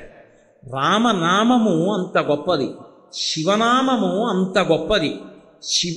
అందుకే కాళహస్తీశ్వర శతకం చేస్తూ దూర్జటి పవి పుష్పంబగు అగ్ని మంచగు ఆకోపారం భూమిస్థలంబగు శత్రుండతిమిత్రుడో విషము దివ్యాహారమౌనెన్నగా అవనీమండలి లోపలం శివ శివేచ్ఛాభాషణోల్లాసకిన్ శివ నీ నామము సర్వవస్యకరమౌ శ్రీకాళహస్తీశ్వర అన్నాడు. పవి పుష్పంబగు, వజ్రము చేతనే బద్దలవుతుంది, వజ్రం పెట్టి కొడితే ప్రాణం విడిచిపెడతారు, అటువంటి వజ్రము పువ్వుగా మారిపోతుంది శివనామం చేసిన వాడికి. అంటే వజ్రం పెట్టి కూడా వాడిని ఏమీ చేయలేడు. కాబట్టి పుష్పంబగు అగ్ని మంచగు, పరమభక్తుడై ఎప్పుడూ శివనామం చెప్పేవాడి పట్ల అగ్ని మంచుగా మారుతుంది. అగ్ని మంచగు ఆకూపారం భూమిస్థలంబగు, సముద్రం భూమిగా మారుతుంది. ఆకూపారం భూమిస్థలంబగు శత్రుండతిమిత్రుడో, శత్రువు కూడా మిత్రుడిగా మారతాడు ఎప్పుడూ శివనామం పలికేవాడికి. శత్రుండతిమిత్రుడో విషము దివ్యాహారమౌనెన్నగా, విషము దివ్యమైనటువంటి ఆహారం అవుతుంది. కాబట్టి శివ శివేచ్ఛాభాషణోల్లాసకిన్, ఎప్పుడూ శివనామం పలకాలనేటటువంటి ఉత్సుకత కలిగినటువంటి వాడికి పై ప్రయోజనములన్నీ సిద్ధిస్తాయి. కాబట్టి శివ మీ నామము సర్వవస్యకరమౌ శ్రీకాళహస్తీశ్వర, శివ మీ నామము ఇప్పుడు అప్పుడు అని లేదు, ఎప్పుడూ కూడా ఆశ్రయించడానికి యోగ్యమైనదే. కాబట్టి భగవన్నామమును విడిచిపెట్టుకోవడం అన్నది చెయ్యడానికి వీలు లేదు. ఎందుకో తెలుసా? భగవన్నామాన్ని పలకడానికి కావలసిన ఉపకరణాన్ని ఇచ్చి భగవన్నామాన్ని పలకడానికి ఏ విధమైనటువంటి నియమాన్ని లేకుండా తీసేశాడు ఈశ్వరుడు. మిగిలిన ఏది చెయ్యాలన్నా ఏదో ఒక నియమం పాటించాలి. భగవన్నామం పలకడానికి మీరు కొత్తగా తేవక్కర్లేదు. నేను అభిషేకం చేస్తాను అన్నాను అనుకోండి, కనీసం నీళ్లు తెచ్చుకోవాలి. నేను సంధ్యావందనం చేస్తాను అన్నాను అనుకోండి, ఆచమనం చేయడానికి కనీసం అక్కడ ఒక పాత్ర ఉండాలి. నేను అర్ఘ్యం ఇస్తాను అంటే కనీసం అక్కడ నీళ్లు ఉండాలి. నేను రామనామం పలుకుతాను, ఏం కావాలి? నీకేం కావాలో అది పరమేశ్వరుడు ఇచ్చేశాడు, అది ఎప్పుడు నీతో ఉంటుంది. స్వరపేటిక కంఠంలో పెట్టాడు. ఆ స్వరపేటిక ఉన్న కారణం చేత నామమును పలకడానికి నీకు వేరొక వస్తువు అక్కర్లేదు. వేరు వస్తువులు తెచ్చి నువ్వు చేసినటువంటివన్నీ నీకు ఫలిస్తాయని నమ్మకం లేదు. మీరు యజ్ఞం చేశారనుకోండి, ఆ యజ్ఞం ఎలా చెయ్యాలో అలా చెయ్యాలి. అంతేగాని యజ్ఞం సరిగా చేయకపోతే యజ్ఞం ఫలితాన్ని ఇస్తుందని చెప్పడం కష్టం. ఓ పూజ చేశారనుకోండి, పూజ యందు మనసు నిలబెట్టాలి, అప్పుడే ఫలితం ఇస్తుంది. భగవన్నామం పలికారనుకోండి, మీ మనసు అక్కడ ఉందా లేదాతో సంబంధం లేదు, నామం ఫలితాన్ని ఇచ్చేస్తుంది. పైగా దేనికైనా ఉపకరణం కావాలి, భగవన్నామం పలకడానికి ఉపకరణం అక్కర్లేదు. కాబట్టి నామము పలకడానికి ఏది అవసరమో దానిని భగవంతుడు ఒక్క మనుష్యుడికి ఇచ్చాడు. అంటే ఆయన ఉద్దేశ్యం ఏమిటి? దీని తర్వాత నువ్వు మళ్ళీ జన్మ ఎత్తడానికి దురదృష్టం లేకుండా ఎంత గొప్ప సాధనం కావాలో అంత గొప్ప సాధనాన్ని నీకు ఇచ్చేస్తున్నాను. కుక్కకుందా, పిల్లికుందా, కోతికుందా? మనుష్యునితో సమానమైన ప్రతిపత్తి కలిగిన ప్రాణులు ఇంకొక రెండు ఉన్నాయి వేదంలో. వాటిని ఏనుగు, కోతి, ఈ రెండు కూడా రెండంచెలలో తింటాయి. రెండంచెలలో ఏ ప్రాణి అయినా తింది అంటే అది ఉత్కృష్ట ప్రాణి అని పేరు. కోతి తిన్నగా నోరు పెట్టి తినదు, చేత్తో తీసుకుని నోట్లో పెట్టుకుంటుంది. అరటిపండు ఇచ్చారనుకోండి, చేత్తో తీసుకుని నోట్లో పెట్టుకుంటుంది, రెండంచెలలో తింటుంది. అలాగే ఏనుగు రెండంచెలలో తింటుంది, తొండంతో పట్టుకుంటుంది, ఎత్తి నోట్లో పెట్టుకుంటుంది. కుక్క ఉందనుకోండి, తిన్నగా వచ్చి నోటితో కలిగిపడిపోతుంది. ఉత్కృష్ట ప్రాణులు అంటారు మూడే. ఒకటి కోతి, 2 ఏనుగు, 3 మనుష్యుడు. మనుష్యుడు రెండంచెల్లో తింటాడు. రెండంచెల్లో తినడంలో కూడా చెంచాల వంటివి వాడకూడదు. చేతి యందు అమృత బిందు ఉంటుంది, అందుకని చేత్తోనే తినాలి. కానీ మిగిలిన రెండిటికన్నా కూడా మళ్ళీ మనుష్యుడు అధికుడు. అందుకుని జంతువునాం నరజన్మ దుర్లభం అన్నారు శంకరాచార్యుల వారు. ఎందుచేత? ఆ రెండిటికి స్వరపేటిక లేదు. అవి రామ అనమంటే అనవు, కృష్ణ అనలేవు, శివ అనలేవు, మనుష్యుడు అనగలడు. అనగలిగిన మనుష్యుడు అనడం మానేసి మిగిలినవన్నీ అంటే వాడి కర్మ, వాడిని బాగు చేసేవాళ్ళు దుర్వినియోగం చేసుకుంటున్నాడు. వాడికి మళ్ళీ జన్మలోకి రావక్కర్లేదు. ఆపదల నుండి గట్టెక్కగలడు, సమస్త సౌఖ్యములను పొందగలడు, పాపరాశిని ధ్వంసం చేసుకోగలడు. ఇన్నిటికి ఆధారభూతమైనటువంటి స్వరపేటిక ఎప్పుడూ నీతోనే ఉంది. నేను ఒక యజ్ఞం చేద్దామంటే నేను తలస్నానం చేసి దీక్షాకంకణం కట్టుకోవాలి. నేను పూజ చేద్దామంటే గోచి పూసి పంచె కట్టుకుని బనీను చొక్కా విప్పి ఉత్తరీయం కప్పుకోవాలి. నేను ఒక ఆచమనం చేద్దామంటే నా దగ్గర పాత్ర ఉండాలి, ఉద్ధరణ ఉండాలి. నేను భగవన్నామం చెప్పాలంటే నాకు ఏమీ అక్కర్లేదు. 2, భగవన్నామం చెప్పటానికి ఏ నియమం లేదు. నేను ఇలా ఉంటే నామం చెప్పచ్చా అండి అని అడగడానికి కారణము లేదు. మీరు ఏం చేస్తూ ఉండండి భగవన్నామం పలకచ్చు. స్నానం చేస్తూ భగవన్నామం చెప్పచ్చు, మొహం కడుక్కుంటూ భగవన్నామం చెప్పచ్చు. అందుకు కదూ ప్రాతస్మరామి స్తోత్రాలు ఇచ్చారు శంకరాచార్యుల వారు.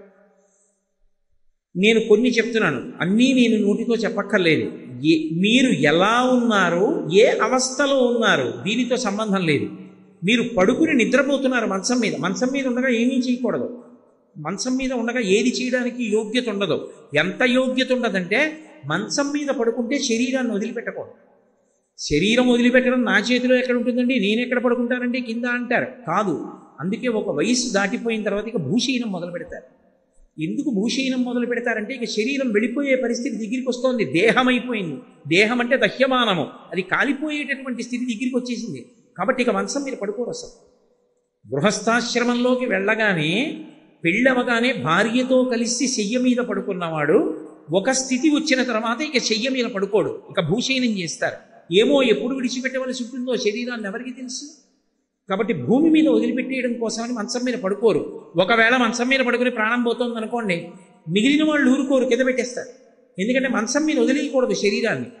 కాబట్టి ఆఖరికి శరీరం వదలడానికి కూడా వీల్లేదు మంచం మీద. కానీ భగవన్నామం పలకడానికి తప్పు లేదు. నేను నిద్రలో ఉన్నాను అనుకోండి, నాకేదో పీడకలు వచ్చింది, ఎంతో భయం వేసింది. అప్పుడు నేను ఏం చెయ్యాలి? గోవిందా గోవిందా గోవిందా గోవిందా గోవిందా అనొచ్చు. దుస్వప్నే స్మర గోవిందం సంకటే మధుసూదనం కాననే నారసింహంచ పావకే జలశాయినం జలమధ్యే వరాహంచ పర్వతే రఘునందనం. నువ్వు ఎక్కడ ఉన్నా ఒక్కొక్క నామం చెప్పచ్చు. పర్వతం ఎక్కుతున్నావు, ఏ పాము పుట్టలోంచి వచ్చి మీద పడకుండా ఉండాలంటే శ్రీరామ శ్రీరామ శ్రీరామ శ్రీరామ అంటూ పర్వతం ఎక్కాలి. పావకే, ఒకవేళ ఎక్కడైనా ఏ అరణ్యంలోనో వెడుతుంటే అగ్ని పుడుతోందని అనుమానం వస్తే జలశాయినం, జలశాయి జలశాయి జలశాయి అంటూ వెళ్ళాలి. అలాగే దుస్వప్నే, పీడకలు వచ్చి మంచం మీద ఉన్నావు, గోవిందా గోవిందా గోవిందా గోవిందా గోవిందా అని గోవిందనామని చెప్పాలి. ఎప్పుడెప్పుడు సంకటే, ఏదో సంకటం వచ్చింది, బాబోయ్ ఇప్పుడు ఎలా తప్పుకోవడం, అనవసరంగా చిక్కులో పడ్డానే అనిపించింది, మధుసూదన మధుసూదన మధుసూదన మధుసూదన అనుకోవాలి. సంకటే మధుసూదనం. ఎక్కడెక్కడ జలమధ్యే, ఏ కారణం చేతనో నీళ్లలోకి వెళ్ళావు, వరాహ వరాహ వరాహ వరాహ వరాహ వరాహ అనుకుంటూ ఉండాలి. అప్పుడు జలముల యందు రక్ష. కాబట్టి ఎక్కడైనా సరే భగవన్నామని చెప్పచ్చు. స్నానం చేసి ఉన్నావా, లేకపోతే నువ్వు ఏదో శరీర శోధన చేసి ఉన్నావా అంటే ఏ మూత్ర విసర్జనో చేసి వచ్చాడు, భగవన్నామం చెప్పకూడదా? చెప్పచ్చు. ఆఖరికి స్త్రీ రజస్వలా దోషంతో ఉంది, భగవన్నామం చెప్పచ్చా? చక్కగా చెప్పచ్చు, ఏమీ తప్పులేదు. మంత్రాలవి చెప్పకూడదు కానీ భగవన్నామమును పలకచ్చు. రామనామం పలకడానికి శివనామం పలకడానికి ఏమీ దోషం ఉండదు, భగవన్నామమును పలకవచ్చు. భగవన్నామమును పలకడానికి ఏ విధమైనటువంటి దోషము లేదు. పైగా భగవన్నామమునకున్న శక్తి ఏమిటో తెలుసా? దేనికి లేనిది కలియుగంలో భగవన్నామానికి ఇచ్చేశారు తీసుకొచ్చి. మహాపాతకములను ఉంటాయి. అసలు నాకు నిజంగా చెప్పాలంటే నాకు వాటిని నోటితో ఉచ్చరించడం కూడా ఇష్టం ఉండదు. పాపము అన్న మాటకి కొంత పరిధి ఉంటుంది. పాపమునకు ఉండేటటువంటి లక్షణం ఏమి అంటే అది ప్రాణం తీసేది. పాపం బ్రతికుండేటట్టు చేస్తుంది. కానీ బ్రతికి ఉండి బాధపడుతూ పాపాన్ని పుణ్యాన్ని రెండిటినీ ఏకకాలంలో అనుభవిస్తాడు. ఇదే సుందరకాండలో హనుమ తీర్పు చెప్తారు. ఏదో పాపం చేశాడు, ఎప్పుడో ఏదో చెయ్యకూడని పని చేశాడు. ఈ జన్మలో మధుమేహ వ్యాధి వస్తుంది. ఇప్పుడు ప్రాణం ఏం పోదు, హాయిగా ఉపన్యాసం చెప్పచ్చు, హాయిగా భగవన్నామ సంకీర్తనం చేయొచ్చు, హాయిగా పూజ చేసుకోవచ్చు. కానీ ఎప్పుడూ భయం ఉంటుంది. తినకపోతే ప్రమాదం, ఎక్కువ తింటే ప్రమాదం. కాబట్టి తిన్నాడా తినలేదా అన్నట్టుగా తినాలి, తినకుండా ఉండకూడదు. కాబట్టి రెండిటికీ మధ్యలో ఎప్పుడూ బతుకుతూ ఉండాలి. కాబట్టి మధుమేహము గతంలో చేసుకున్న పాపాన్ని పోగొడుతూ ఉంటుంది. చేసుకున్న పాపం ఉంది లేదని అనకు, ఉంది కాబట్టి ఇప్పుడు మధుమేహం వచ్చింది. నీకు పుణ్యం కూడా ఉంది, గతంలో చేసిన పుణ్యం. ఆ పుణ్యానికి ఫలితం నువ్వు ఎక్కడ ఉన్నా అందరూ రెండు చేతులు ఎత్తి నమస్కారం చేస్తారు. ఇప్పుడు కీర్తి ఉంది, బాధ ఉంది, అవి చెయ్యవు. పాతకం అనొకటి ఉంటుంది, అవి పంచమహాపాతకములన ఇది ఉంటాయి. అవి ఒక జన్మతో విడిచిపెట్టవు, అవి వాణ్ణొక్కడిని వదిలిపెట్టవు. వాడితో కూడి ఉన్నవాడిని కూడా కాల్చేస్తాయి. జన్మలు కొన్ని వేల జన్మల వరకు వెంటపడి బాధిస్తూ ఉంటాయి. పరమ భయంకరములన్నమాట పంచమహాపాతకములంటే. అసలు వాటి గురించి చెప్పడానికి కూడా ఇష్టం ఉండదు. కానీ ఒక ఉపన్యాసం చెప్పేటప్పుడు తప్పదు కాబట్టి నేను వాటిని ప్రస్తావిస్తున్నాను. అందులో అన్నిటికన్నా ప్రమాదకరమైన పాపం ఏది అంటే బ్రహ్మహత్య, బ్రాహ్మణుణ్ణి చంపేయడం. బ్రహ్మహత్యాపాతకం అంటారు, అందుకని అది పాతకం. బ్రాహ్మణుణ్ణి చంపకూడదు. రావణాసురుణ్ణి రామచంద్ర ప్రభువు చంపవలసి వచ్చింది. ఆయనకి నిజంగా పాపం అంటుకుంటుందా? పరమధర్మాత్ముడు. కానీ ఆయన 3 చోట్ల శివలింగ ప్రతిష్ఠ చేశాడు. ఎందుకు చేశాడో తెలుసా? ఒక్క రావణహత్య కాదు జరిగింది. రావణహత్యలో వీరహత్య అని ఒకటి, ఛాయాహత్య అని ఒకటి, దానితో పాటుగా కీర్తిహత్య అని ఒకటి, 3 హత్యలు జరుగుతాయి. ఒకటి బ్రహ్మహత్య. బ్రహ్మహత్య అంటే విశ్రవసో బ్రహ్మ యొక్క కుమారుడు కాబట్టి బ్రాహ్మణుడు చనిపోయాడు, దోషం వచ్చింది. వీరహత్య, అంతకుముందు ఆయన ఒక్క కార్తవీర్యార్జునుడి చేతిలో ఓడిపోయాడు, వాలి చేతిలో ఓడిపోయాడు. వీళ్ళిద్దరి చేతిలో తప్ప రావణుడు ఎవరి చేతిలో ఓడిపోలా. అలాంటి వాణ్ణి చంపేశాడు. కాబట్టి రావణుడు రాముడి చేతిలో చచ్చిపోయాడు. చచ్చిపోయాడు అనేటప్పటికీ ఆయన వీరరసం అంతా చచ్చిపోయింది. ఇంతటి మహాయోధుడు చచ్చిపోయాడు. కాబట్టి ఇప్పుడు వీరహత్య జరిగింది. 3వది ఉంటుంది ఛాయాహత్య అంటారు. ఛాయాహత్య అంటే కీర్తి. రావణుని యందు ఒక గొప్ప కళాకారుడు ఉన్నాడు. ఏమిటి ఆ కళాకారుడు అంటే ఆయన శివుడికి పూజ చేసి వీణావాద్యం చేస్తాడు. ఆ వీణావాద్యం చేస్తే పక్షులు కూడా అలిపోవాలి, అంత గొప్పగా వీణ వాయిస్తాడు. అంత గొప్ప వైణికుణ్ణి చంపేశాడు, ఒక కళాకారుణ్ణి చంపేశాడు. ఇప్పుడు ఒకణ్ణి చంపిన 3 చచ్చిపోయారు. అందులో బ్రహ్మహత్య, వీరహత్య, ఛాయాహత్య అంటారు. 3 చంపడం జరిగింది. కాబట్టి ఇప్పుడు ఈ 3 పాతకములు పోవడానికి 3 చోట్ల శివలింగ ప్రతిష్ఠ చేశాడు. రామేశ్వరంలో ఒక శివలింగాన్ని పెట్టాడు, వైదీశ్వరంలో ఒక శివలింగాన్ని పెట్టాడు, అలాగే 3వది వేరొక చోట ఇంకొక శివలింగాన్ని ప్రతిష్ఠ చేశాడు. 3 శివలింగాల్ని ప్రతిష్ఠ చేసినటువంటి కారణం చేత 3 రకములైన హత్యలు ఒక్కడిని చేస్తే పోయి. రాముడు కాబట్టి చెయ్యగలిగాడు, అందరు ఎలా చేస్తారు? కాబట్టి బ్రహ్మహత్య మహాపాతకం. 2వది శౌర్యం, అది విశేషించి బంగారాన్ని దొంగిలించడం. అంటే మిగిలినవి దొంగిలించచ్చన్న ఉద్దేశం కాదు. బంగారం జోలికి ఎప్పుడూ వెళ్ళకూడదు, దొరికినా ముట్టుకోకూడదు. అందుకే దానం చేసినప్పుడు బంగారం ఎంత గొప్పదో, దొంగిలించినప్పుడు బంగారం అంత భయంకరమైంది. దానం చేశారనుకోండి, పరమయోగ్యుడైనటువంటి వ్యక్తి దొరికి దానం చేస్తే ఎవడు బంగారం దానం చేశాడో వాడి జీవుడి ఖాతాలో అంత పుణ్యం వచ్చి పడిపోతుంది. అందుకే పెద్దలు మాట చెప్తారు, మహాత్ములు దొరికినప్పుడు, మహాకార్యము దొరికినప్పుడు ఆలోచించకుండా బంగారం ఇచ్చేయమంటారు. ఒకప్పుడు చంద్రశేఖరేంద్ర సరస్వతి మహాస్వామి వారు కామాక్షి పరదేవత యొక్క దేవాలయం పైన ఉన్నటువంటి కలశాలన్నీ కూడా బంగారు తాపడం చేయాలనుకున్నారు. అడిగిపోయాడు శ్రీకార్యం. దేవాలయానికి కుంభాభిషేకం చేయడానికి డబ్బు లేదు, ఇప్పుడు కలశలకు ఎక్కడి నుంచి వస్తుందన్నారు. మహాస్వామి వారు బయటికి వచ్చి సత్యదండం పట్టుకుని నిలబడి ఇలా చూశారు. ఎందరో ఆడవాళ్ళు నిలబడి ఉన్నారు. ఆయన అన్నారు, అమ్మా కామాక్షీపుర దేవత దేవాలయంకి ఉన్న కలశలకి బంగారు తాపడం చేస్తాను, నీ మెడలో ఉన్న సవరలు ఇవ్వగలవా అని అడిగారు. ఆవిడికి తెలుసు బంగారం ఇవ్వడం అంటే ఏమిటో. అది దొరికే అదృష్టం కాదు. భగవత్ కార్యమునందు ఉత్తముడైనటువంటి బ్రాహ్మణునికి దానం చేసేటప్పుడు స్వర్ణదానం అంత గొప్పది. వెంటనే ఆవిడ తీసి బంగారం పెట్టింది. ఎంత గొప్పదైతే ఆయన అలా అడుగుతారు? ఆయన జన్మలో ఎప్పుడు అడగరాయి. వెంటనే అక్కడ ఉన్న ఆడవాళ్ళు మగవాళ్ళు గాజులు అవి అన్నీ తీసి ఇచ్చేశారు.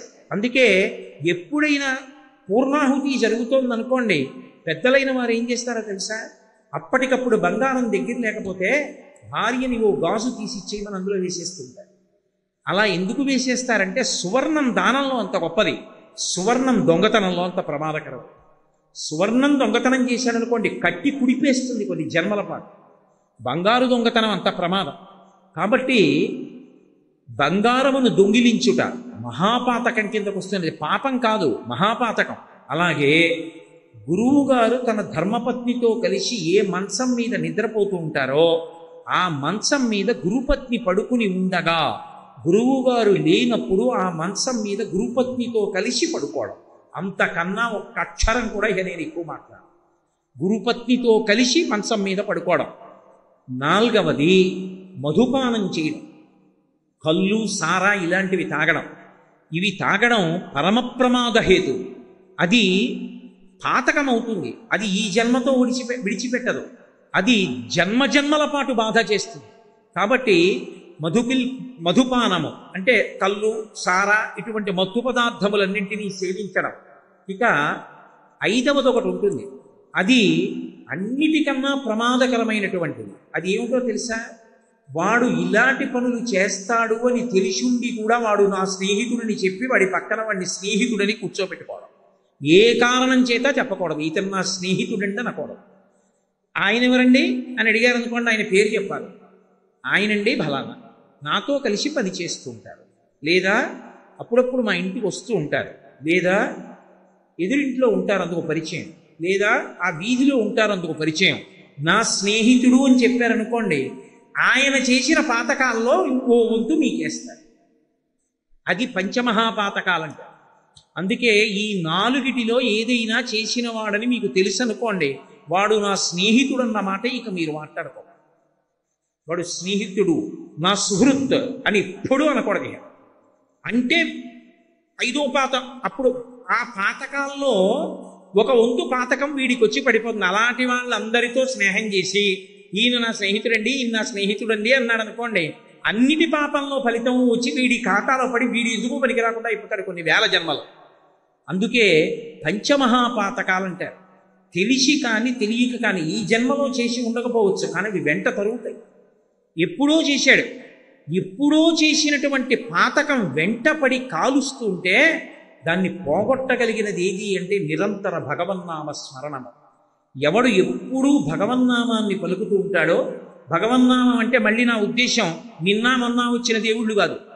ఈ మధ్య వచ్చిన కొంతమంది దేవుళ్ళు ఉన్నారు, వాళ్ళ నామాలు పలకమని నేను చెప్పట్లేదు. వైదికమైనటువంటి దేవతలు, వేదప్రోక్తమైన భగవత్ స్వరూపాలు. అటువంటి స్వరూపాలు ఏమున్నాయో ఆ నామములు, ఓ రామనామం, ఓ శివనామం, ఒక అంబికానామం, లలితానామం, కృష్ణనామం, అటువంటివి ఆ నామములు పలికితే బ్రహ్మహత్యానేక పాతములకన్నిటికీ విరుగుడు ఒక్క భగవన్నామమే. అలాగే 2వది భయంకరమైనటువంటి పాపమైన బంగారమును దొంగిలించుట. తపనీయ చౌర్య తమసంబునకు సూర్య కిరణముల్ హరినామ కీర్తనములు. అంటే దొంగతనం చేయడం అనేటటువంటి చీకటి. దోషము అంటే సంస్కృతంలో చీకటి అనే అర్థం ఉంది, దోషము అంటే పాపము అని అర్థం ఉంది. 2 అర్థాలు ఉన్నాయి సంస్కృతంలో. కాబట్టి తపనీయ చౌర్య తమసంబునకు సూర్య కిరణముల్ హరినామ కీర్తనములు. భగవన్నామ సంకీర్తన చేసిన వాడు ఎవరుంటాడో అటువంటి వాడికి దొంగతనం చేసిన బంగారం దొంగతనం చేసినటువంటి పాతకం కూడా నశిస్తుంది.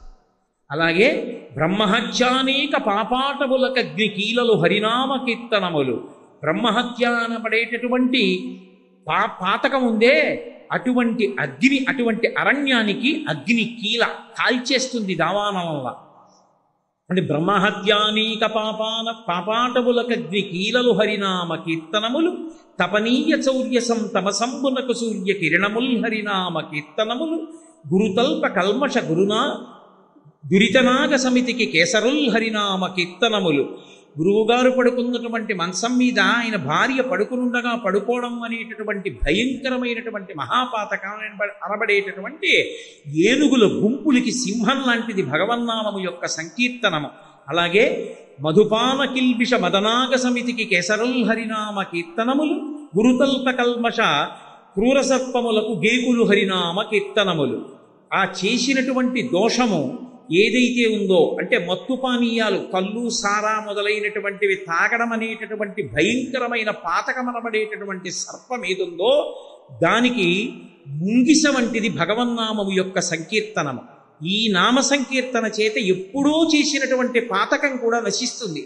అంత గొప్పది భగవన్నామ సంకీర్తనం. మహిత యోగోగ్ర నిత్య సమాధి విధుల అరలు బ్రహ్మాది సురలకు అందరాని భూరి నిర్వాణ సామ్రాజ్య భోగ భాగ్య ఖేళనంబులు హరినామ కీర్తనం. ఎప్పుడు 4 ముఖాలతో వేదం చదువుతూ సమాధిలో ఉండి తనలో తాను శ్రీమన్నారాయణుణ్ణి అనుభవించగలిగినటువంటి చతుర్ముఖ బ్రహ్మగారు పొందగలిగినటువంటి వైభవం కన్నా కూడా గొప్ప అదృష్టాన్ని ఇవ్వగలిగినటువంటిది భగవంతుని యొక్క నామ సంకీర్తనం. కాబట్టి మహిత యోగోగ్ర నిత్య సమాధి విదుర ఎలలు బ్రహ్మాదిసురులకు అందరాని భూరి నిర్వాణ సామ్రాజ్య భోగ భాగ్య కేలనంబులు హరినామ కీర్తనము. భగవన్నామమునందుండే లక్షణం ఏమిటో తెలుసా? దానికి ఒక గొప్ప లక్షణం. భగవన్నామాన్ని పలికేటప్పుడు భగవంతుణ్ణి పిలుస్తున్నానని పిలవక్కర్లేదు. నేను ఏదో సుబ్రహ్మణ్యనామం పలుకుదాము అని సుబ్రహ్మణ్యుణ్ణి పిలవక్కర్లేదు. నా మనవుడికి కార్తికేయ శర్మ అని పేరు పెట్టుకున్నాను అనుకోండి. రే కార్తికేయ శర్మ కార్తికేయ శర్మ కార్తికేయ శర్మ అని 10 మాటలు వాడితో ఆడుకుంటూ పిలిచాను అనుకోండి. నేను కార్తికేయ శర్మ అని భగవన్నామాన్ని ఉచ్చరించానని నా ఖాతాలో వేస్తాను. అందుకే భగవన్నామము ఎంత గొప్పదని చెప్పారంటే బిడ్డ పేరు పెట్టి పిలిచిననైన విశ్రామ కేళినైన పద్య గద్య గీత భావార్థములనైన కమలనయను తలుప కలుషహరము. అది భగవంతుణ్ణే పిలవక్కర్లేదు. అందుకే పూర్వం పిల్లలకి పేరు పెట్టుకుంటే తప్పకుండా భగవన్నామాన్ని పెట్టుకునేవారు. ఎందుకు పెట్టుకునేవారు అంటే తెలిసో తెలియకో 10 మాటలు పిల్లాన్ని పిలుస్తుంటే భగవన్నామం పిలవడం అయిపోతుంది. పైగా భగవంతుని నామము మీద ప్రీతి అంకురించడానికి దానికి సంబంధించిన విషయం తెలియాలి. పిల్లవాడి మీద ప్రేమ అంకురించడానికి కొత్తగా సాధనక్కర్లేదు. వాడు నా మనవడు కాబట్టి నాకు ప్రీతి, నా కొడుకు కాబట్టి నాకు ప్రీతి. ఏదో నా కొడుకు పేరు షణ్ముఖుడు అనుకోండి. ఒరే షణ్ముఖ ఒరే షణ్ముఖ అని అవసరం ఉన్నా లేకపోయినా 4 మాటలు పిలుస్తాను. ఎందుకు పిలుస్తాను? వాడంటే నాకు ప్రీతి కాబట్టి. ఏదో నా భార్య పేరు ఈశ్వరి అనుకోండి. ఈశ్వరి ఈశ్వరి అని 10 మాటలు పిలుస్తున్నాను అనుకోండి. భార్యని ఈశ్వరి ఈశ్వరి అని పిలిచి, కొడుకుని షణ్ముఖ షణ్ముఖ అని పిలిచి, కూతుర్ని శ్రీవల్లి శ్రీవల్లి అని పిలిచి, మనవణ్ణి కార్తికేయ కార్తికేయ అని పిలిచి, మనవరాల్ని శ్రీకరి శ్రీకరి అని పిలిస్తే ఒక రోజు మొత్తం మీద నీ కుటుంబ సభ్యుల్ని పిలవడానికి నువ్వు ఎన్ని మాటలు పిలుస్తావు? కోడల్ని ఏదో కోడల్ని భగవన్నామం ఉంటే ఆ భగవన్నామంతో పిలుస్తున్నావు అనుకో. అప్పుడు ఎన్ని మాటలు భగవన్నామం నీ నోటితో నువ్వు ఉచ్చరించినట్టు. అన్ని మాటలు భగవన్నామం నువ్వు భగవంతుణ్ణి కాదు కదా పిలిచింది, నీ పిల్లల్ని కదా పిలిచావు. భగవన్నామం పిలిచిన ఫలితం ఎందుకు ఇవ్వాలి నీకు అని అడగరు. నీ పిల్లల్ని పిలిచిన నామము ఈశ్వరుడిది కాబట్టి భగవన్నామోచ్చారణ చేశావన్న ఫలితం వేస్తారు. అందుకే పూర్వం పిల్లలకి అర్థం పర్థం లేకుండా ఏదో చిత్ర విచిత్రమైనటువంటి పేర్లన్నీ పుస్తకాల్లో చదువుకు పెట్టేవారు కాదు. పెద్దలని ఆశ్రయించి ఏ భగవన్నామమును ఉంచితే మంచిదో అటువంటి భగవన్నామంతో పిలుచుకునేవారు. కాబట్టి బిడ్డ పేరు పెట్టి పిలిచిననైనా విశ్రామ కేళినైనా. ఆఖరికి ఏదో ఖాళీ దొరికింది, ఆడుకుంటున్నారు. ఆడుకునేటప్పుడు నువ్వు రాముడి పక్షం, నేను కృష్ణుడి పక్షం. కృష్ణుడి పక్షంలో ఉన్న వాళ్ళందరికీ పేర్లు పెట్టుకున్నారు. ఏదో వీడి పేరు అనిరుద్ధుడు, వీడి పేరు బలరాముడు, ఇలా పేర్లు పెట్టుకున్నారు. రాముడి పక్షానికి పేర్లు పెట్టారు. ఏదో వాడు లక్ష్మణుడు, వాడు భరతుడు, ఇలా పేర్లు పెట్టుకున్నారు. నిజంగా వాళ్ళ పేర్లు అది కావు. వాడు ఆడుకుంటూ లక్ష్మణుడావు లక్ష్మణుడావు అన్నాడు. వాడు ఆడుతూ సంకర్షణుడావు అన్నాడు. వాడు సంకర్షణుడు అన్నందుకు వాడికి ఫలితం, వీడు లక్ష్మణుడు అన్నందుకు వీడికి ఫలితం. విశ్రామ కేళినైన పద్య గద్య గీత భావార్థములనైన పద్యం, ఓ పద్యం నోటికి వచ్చనుకోండి, పనికి మాలిన పద్యాలు ధారణ చేయకూడదు. అందుకే పోతన గారు అంటారు, హరినామస్తుతి చేయు కావ్యము సువర్ణాంభోజి హంసావళి సురుచిభ్రాజితమై మానస సరస్ఫూర్తి వెలుగొందు శ్రీహరినామ స్థుతి లేని కావ్యము విచిత్రార్థాన్వితంబయ్యు శ్రీకరమయ్యుండదయోగ్య దుర్మదనత్కాకోల కర్తాకృతి అంటారు. మీరు ఎంత గొప్ప పదగుంభనంతో కావ్యరచన చేశారన్న దానితో సంబంధం ఉండదు. అందులో భగవంతుని యొక్క నామస్పర్శ ఉంటే అది చదువుకున్నవాడు అభ్యున్నతిని పొందుతాడు. అది లేకుండా కేవలం పదగుంభనంతో ఉందనుకోండి, దాన్ని చదువుకోవడం వల్ల ఉపయోగం ఉండదు. భగవన్నామము యొక్క కీర్తన కలిగినటువంటి కావ్యము హంసలు వచ్చే మానస సరోవరం లాంటిది. భగవన్నామం లేకుండా ఏదో అర్థం లేకుండా కాసేపు పాడుకోవడానికి చదువుకోవడానికి రచన చేసినటువంటి పద్యాలు ఎటువంటివి అంటే, పిండాలు పెట్టేటటువంటి రేవుకొచ్చే కాకులు ఎటువంటివో అటువంటి పుస్తకాలు. కాబట్టి భగవన్నామమునకు అంత గొప్ప ఉంది. బిడ్డ పేరు పెట్టి పిలిచిననైన విశ్రామ కేళినైన పద్య గద్య గీత. ఏదో గద్య, ఒక గద్య చదువుకున్నాడు ఒక ఆయన. ఆ గద్య నిండా భగవన్నామాలు ఉంటాయి. మా చిన్నతనంలో చదువుతుండేవారు.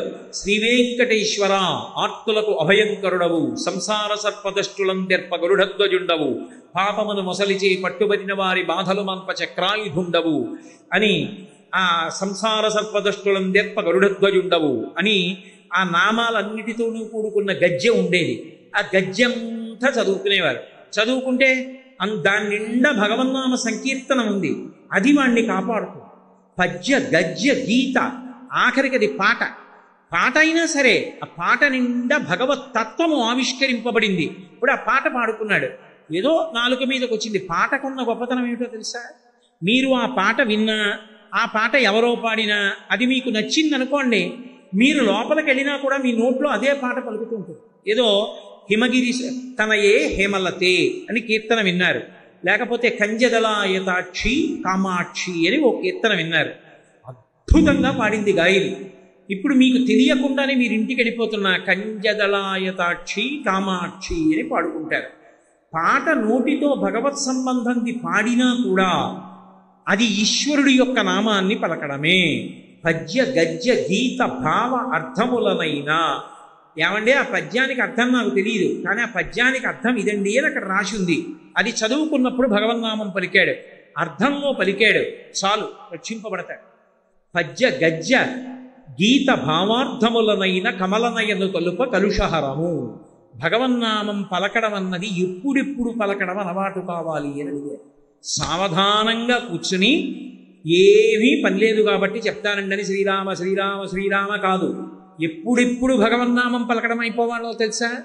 కూలిన చోట, కొట్టబడి కుందిన చోట, మహాజ్వరాదులం ప్రిలిన చోట, సర్పముఖ పీడలు పొందిన చోట, ఆర్తులై తూలిన చోట, విష్ణు భవదూరిని పేర్కొనిరేని అక్కాలుని యతనావితతి కానరు పూనరు దుఃఖభావములు. కూలిన చోట అలా వెళ్ళిపోతూ రాయి తనుకు పడిపోయాడు. ఆ కూలిపోయిన చోట పడిపోయేటప్పుడు రామ అనో, శివ అనో, శంకరా అనో అనడం రావాలి, అలవాటైపోవాలి. కూలిన చోట, కొట్టబడి కుంగిన చోట అలా వెళ్ళిపోతున్నాడు. గడప తలకి ధన్మం తగిలి పడిపోయాడు. పడిపోతూనే శంకరా అన్నం అలవాటైపోవాలి. కొట్టబడి కుంగిన చోట, మహాజ్వరాదులను ప్రిలిన చోట, ఒంటి మీద తెలివిలేదు, ఏ 104 జ్వరంలోనో ఉన్నాడు. ఆ జ్వరంలో కూడా భగవన్నామని చెప్పేస్తున్నాడు అనుకోండి, నిద్రలో కూడా భగవన్నామని చెప్పేస్తున్నాడు అనుకోండి, వాడు తరించిపోతున్నాడు అనుకో. మహాజ్వరాదులం పెరిలిన చోట, సర్పముఖ పీడల పొందిన చోట అలా వెళ్ళిపోతున్నాడు. భుస్సుమని పాము వచ్చి పడగిప్పింది. అప్పుడు కూడా గభాలన నోటి వెంట శంకరా అనో, రామా అనో నోటి వెంట రావాలి. సర్పముఖ పీడలు పొందిన చోట, ఆర్తులై తూలిన చోట. గొప్ప ఆర్తి అంటే ఏదో అమ్మ బాబోయ్ ఇది జరుగుతుందా ఇది జరుగుతుందా అని ఊగిపోతున్నాడు. ఆ ఊగిపోతున్నప్పుడు కూడా భగవన్నామం గుర్తు రావాలి. అలా గుర్తొస్తే ఆర్తులై తూలిన చోట విష్ణు భవదూరిని పేర్కొనిరేని, భగవంతుడి యొక్క నామం పలకడం అలవాటైతే ఆ కాలుని యాతనావితతి కానరు. అసలు యమధర్మరాజు యొక్క దర్శనం అటువంటి వారికి ఉండదు. ఎందుకో తెలుసా? వాడికి గడప తగిలి పడిపోతే భగవన్నామని చెప్పడం అలవాటు. వాడు తూలి పడిపోతే భగవన్నామని చెప్తాడు. పాము కనపడితే భగవన్నామని చెప్తాడు. ఇన్ని చెప్పిన వాడు ప్రాణం పోయే ముందు వాడికి ఊపిరి అందక, ఊపిరి లోపలికి వెళ్ళక, లేకపోతే లోపల ఊపిరి బయటికి వెళ్ళక, గుటక పడక, కళ్ళు కనపడక, చెవులు వినపడక, భటులు కనపడుతుంటే భయపడిపోయినటువంటి సందర్భంలో ఈ అలవాటు మీద భగవన్నామని చెప్పాడు అనుకోండి. ఇప్పుడు ఆఖరణ భగవన్నామని చెప్పి వాడు ఎక్కడికి వెళ్తాడు? భగవన్నామం పలకగానే ఇక యమదూతలు కనపడరు, వెళ్ళిపోతారు. భగవత్ పార్షదులు వస్తారు. అందుకే ఆ కాలుని యాతనా వితతి కానరు, ఇక యమధర్మరాజు కనపడడు. పూనరు దుఃఖభావముల్, అటువంటి వారికి దుఃఖములుండవు. భగవన్నామ సంకీర్తనము అంత గొప్పది. అందుకే ప్రాణం పోయేటప్పుడు భగవన్నామం చెప్పగలిగితే అంతకన్నా అదృష్టవంతుడు లోకంలో లేడు. మనకి ఒక మాట అంటారు, బ్రతికియున్నన్నాళ్ళు నీ భజన తప్పను కాని మరణకాలమునందు మరతునేమో ఆ వేళ యమదూతల అగ్రహంబున వచ్చి ప్రాణముల్ పెకలించి పట్టునప్పుడు కపవాత పైత్యముల్ కప్పగా శ్రమచేత కంపముద్భవమంది కష్టపడుచు నారాయణాయంచు నాజిక్వతో నిన్ను పిలుతునో శ్రమచేత పిలువలేనో నాటికిపుడి నీ నామస్మరణ చేతు చివినిడవయ్య భూషణ వికాస శ్రీధర్మపుర నివాస దుష్ట సంహార నరసింహ దురిత దూర. బతికున్నప్పుడు ఓపికున్నప్పుడు నామని చెప్తాను. ఆ రోజున చిట్ట చివరన ఆఖరి ఊపిరిలో ఆగిపోతుంటే కపవాత పైత్యములు కప్పేస్తే భయంకరమైన యమదూతలు వచ్చి పాశాలు వేసి ప్రాణాలని ఉగ్గడిస్తుంటే నారాయణాయంచు నా జిహ్వతో నిన్ను పిలుతునో శ్రమచేత పిలువలేను. అప్పుడు పిలవగలనో పిలవలేనో నాటికిపుడి నీ నామస్మరణ చేతు. ఇప్పుడే చెప్తున్నాను, నారాయణ నారాయణ నారాయణ ఇప్పుడే అంటున్నాను. చెవి ఒగ్గి విను. వీడు అన్నాడు నామం అని గుర్తుపెట్టుకో, అప్పుడు జ్ఞాపకం తెచ్చుకో. పాపం ఇప్పుడు అనలేకపోతున్నాడు కానీ అన్నాడు రా అప్పుడు అని, నన్ను రక్షించు తండ్రి, అప్పుడు అనగలనో అనలేనో బెంగ పెట్టుకుని ఇప్పుడు పలికారు పెద్దలు. భగవన్నామం అంత గొప్పది. కాబట్టి నారాయణాయంచు నా జిహ్వతో నిన్ను పిలుతునో శ్రమచేత పిలువలేనో నాటికిపుడి నీ నామస్మరణ చేతు చెవిరిడవయ్య భూషణ వికాస శ్రీధర్మపుర నివాస దుష్ట సంహార నరసింహ దురిత దూర. ఇప్పుడే చెవి ఒగ్గి వినవయ్యా స్వామి అంటారు. అజామీడోపాఖ్యానమని భాగవతంలో ఎన్ని పాపాలు చేసినా చచ్చిపోయే ముందు ఒక్కసారి భగవన్నామ సంకీర్తన చేశాడు. ఎందుకు? భగవంతుడిని పిలుద్దామని కాదు, కొడుక్కి నారాయణ అని పేరు పెట్టుకున్నాడు. యమదూతలు కనపడి ప్రాణాలు లాగేస్తుంటే నారాయణ నారాయణ నారాయణ అని ఆత్మ ప్రలపించి అంటారు పోతన గారు. కొడుకుని పిలిచాడు. ఈతడు కోటి జన్మలకు ఎక్కుడు సంఖ్యల ఎందు చెందు పాప నివహంబులనందిటి పారద్రోల ప్రఖ్యాతి మదిన్ మహామరణ కాలమునన్ హరి పుణ్యనామ సంభూత దివ్యాక్షర విభూతిని సంగ్రహంబునన్ అన్నారు. ప్రాణం పోయే ముందు ఒక్కసారి ఆఖరణ శరీరం వదిలిపెట్టేసే ముందు నారాయణ అన్నాడు. కాబట్టి ఈతడు కోటి సంఖ్యలకు ఎక్కుడు జన్మలయందు చెందు పాప నివహంబులనన్నిటి పారద్రోల ప్రఖ్యాతిమతిన్. కోటి జన్మలు కాదు, కోటి అంకెలు మీరు వేస్తే అది ఎంత అవుతుందో అన్ని జన్మలలో చేసిన పాపాలు ఆఖరణ చెప్పిన నామానికి పోయి. నామం అంత గొప్ప, భగవన్నామమును పలకడం అంత గొప్పది. భగవన్నామం పలకడం అంత తేలికైంది. అది విడిచిపెట్టుకోవడం అంతటి దరిద్రం. దాన్ని విడిచిపెట్టుకోవడం కన్నా ఇంకోటి లేదు. కానీ ఇన్ని తెలిసి పలకగలమా భగవన్నామాన్ని? పలకలేము. అక్కర్లేనివి ఎన్నో మాట్లాడబుద్ధేస్తుంది. అవసరమైన భగవన్నామం పలకడానికి మాత్రం సమయం ఉంది. అందుకే గోపరాజు గారు అన్నాడు, హరునకు విభీషణునకు అద్రిచకున్ తిరుమంత్రరాజమై కరికి నహల్యకున్ ద్రుపదకంజకు నాత్తి హరించు చుట్టమై బరగిన ఎట్టి నీ పతిత పావన నామము నాదు జిహ్వపై నిరంతరము రటింపచేయువి కదా శరధి కరుణాపయోనిధి అని అడిగాడు. చాలా గొప్పదే రామనామం. కానీ నేను పలుకుదామంటే పలకగలుగుతున్నానా? ఎప్పుడూ అక్కర్లేని విషయాలన్నీ మాట్లాడతాను. అవసరమైన భగవన్నామం మాత్రం నోటి వెంట రాదు. రామా నువ్వే నా చేత పలికించవయ్యా అన్నారు. నామము ఎంత గొప్పదో తెలుసా? మీకు ఒక్క విషయం చెప్తాను, బాగా జ్ఞాపకం పెట్టుకోండి. భగవన్నామం చెప్పాలని భగవన్నామం చెప్పక్కర్లేదు. అది భగవన్నామం అని తెలియకుండా మీరు భగవన్నామాన్ని క్రియావాచకంగా పలికినా కూడా భగవన్నామం రక్షిస్తుంది. నలుగురు దొంగలు అరణ్యంలోకి వెళ్ళారు. నలుగురు నించున్నారు. ఒకడన్నాడు వనీచరామ. మనం ఇప్పుడు అరణ్యంలో తిరుగుతాం, బాటసారులు కనపడితే అన్నాడు. రెండో వాడు అన్నాడు వసుచాహరామ. వాళ్ళ దగ్గర ఏది ఉంటే అది దొంగిలిద్దాం. మూడో వాడు అన్నాడు నభయం స్మరామ, అలా దొంగిలించేటప్పుడు మనం భయపడకూడదు అన్నాడు.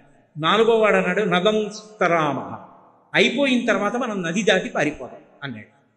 ఇప్పుడు వాళ్ళు తెలిసో తెలియకో ఈ శ్లోకంలో 4 పాదాలు చెప్పారు.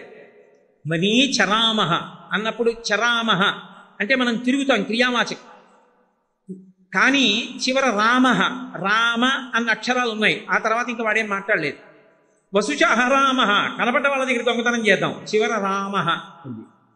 నదంతరామహ, నది దాటుదాం, చివర రామహ, మళ్ళీ రామ ఉంది. మూడోవాడు రామనామని చెప్పాడు. నభయం స్మరామహ, భయం అన్న మాట వద్దు, చివర స్మరామహ, రామ ఉంది. నలుగురు బయలుదేరారు. రాజభటులు వెనక నుంచి చూశారు, బాణాలు విడిచిపెట్టారు. నలుగురి గుండెల్లోనూ వీపులోంచి గుచ్చుకుని ప్రాణం వదిలేశారు. నలుగురు వైకుంఠానికి వెళ్ళిపోయారు. ఎందుకు వెళ్ళిపోయారని అడిగారు. వాళ్ళు చెప్పింది ఏమిటి? మనం అడవిలో తిరుగుదాం, దొంగతనం చేద్దాం, భయం అన్న మాట వద్దు, నది దాటి పారిపోదాం. కానీ వాళ్ళు చివర అన్న మాటలలో ఆఖరణ రామహ రామహ రామహ రామహ ఉంది.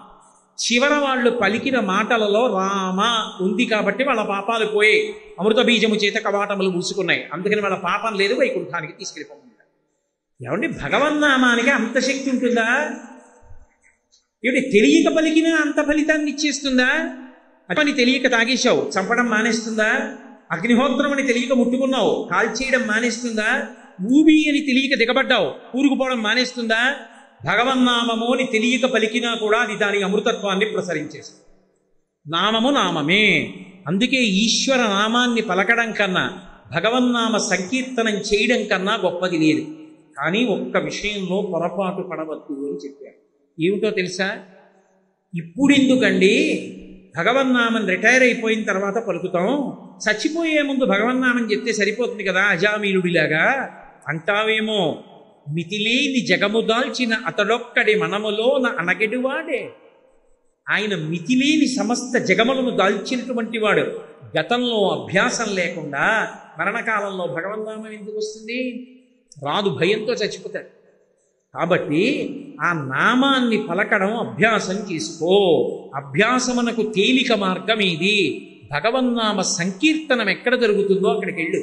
ప్రయత్నపూర్వకంగా సంకీర్తన జరిగే చోటికి వెళ్ళు. అందుకే ఎక్కడికి వెళ్ళండి భగవన్నామ సంకీర్తన మండలి అని ఉంటుంది. ఏదో లలితా సహస్రనామ సంకీర్తన మండలి, విష్ణు సహస్రనామ సంకీర్తన మండలి, రామనామ సంకీర్తన మండలి, లేదా భగవన్నామ సంకీర్తన మండలి.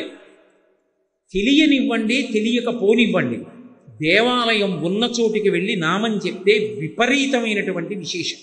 చక్కగా భగవంతుని యొక్క వాహనం వెడుతున్నప్పుడు ముందు నామం పలుకుతూ వెళ్ళడం, సంకీర్తన చేయడం, నృత్యం చేయడం, దేవాలయంలో కూర్చుని అందరూ కీర్తన చేయడం, ఇది అలవాటు కావాలి. ఆ అలవాటు మనని కాపాడుతుంది. భగవన్నామ వైభవము ఎంత గొప్పదో, ఆ నామముని మన అందరం కూడా ఎందుకు పలకాలో ఇవాళ మీకు ఆ భగవన్నామ వైభవము అన్న విశేషం గురించి నా చేత పరమేశ్వరుడు పలికించినంత మేర పలికాను. మళ్ళీ రేపటి రోజున అత్యంత ముఖ్యమైనటువంటి విషయము ఇంకొకటి నా చేత భగవంతుడు పలికించి నన్ను మిమ్ములను కూడా కృతార్థులు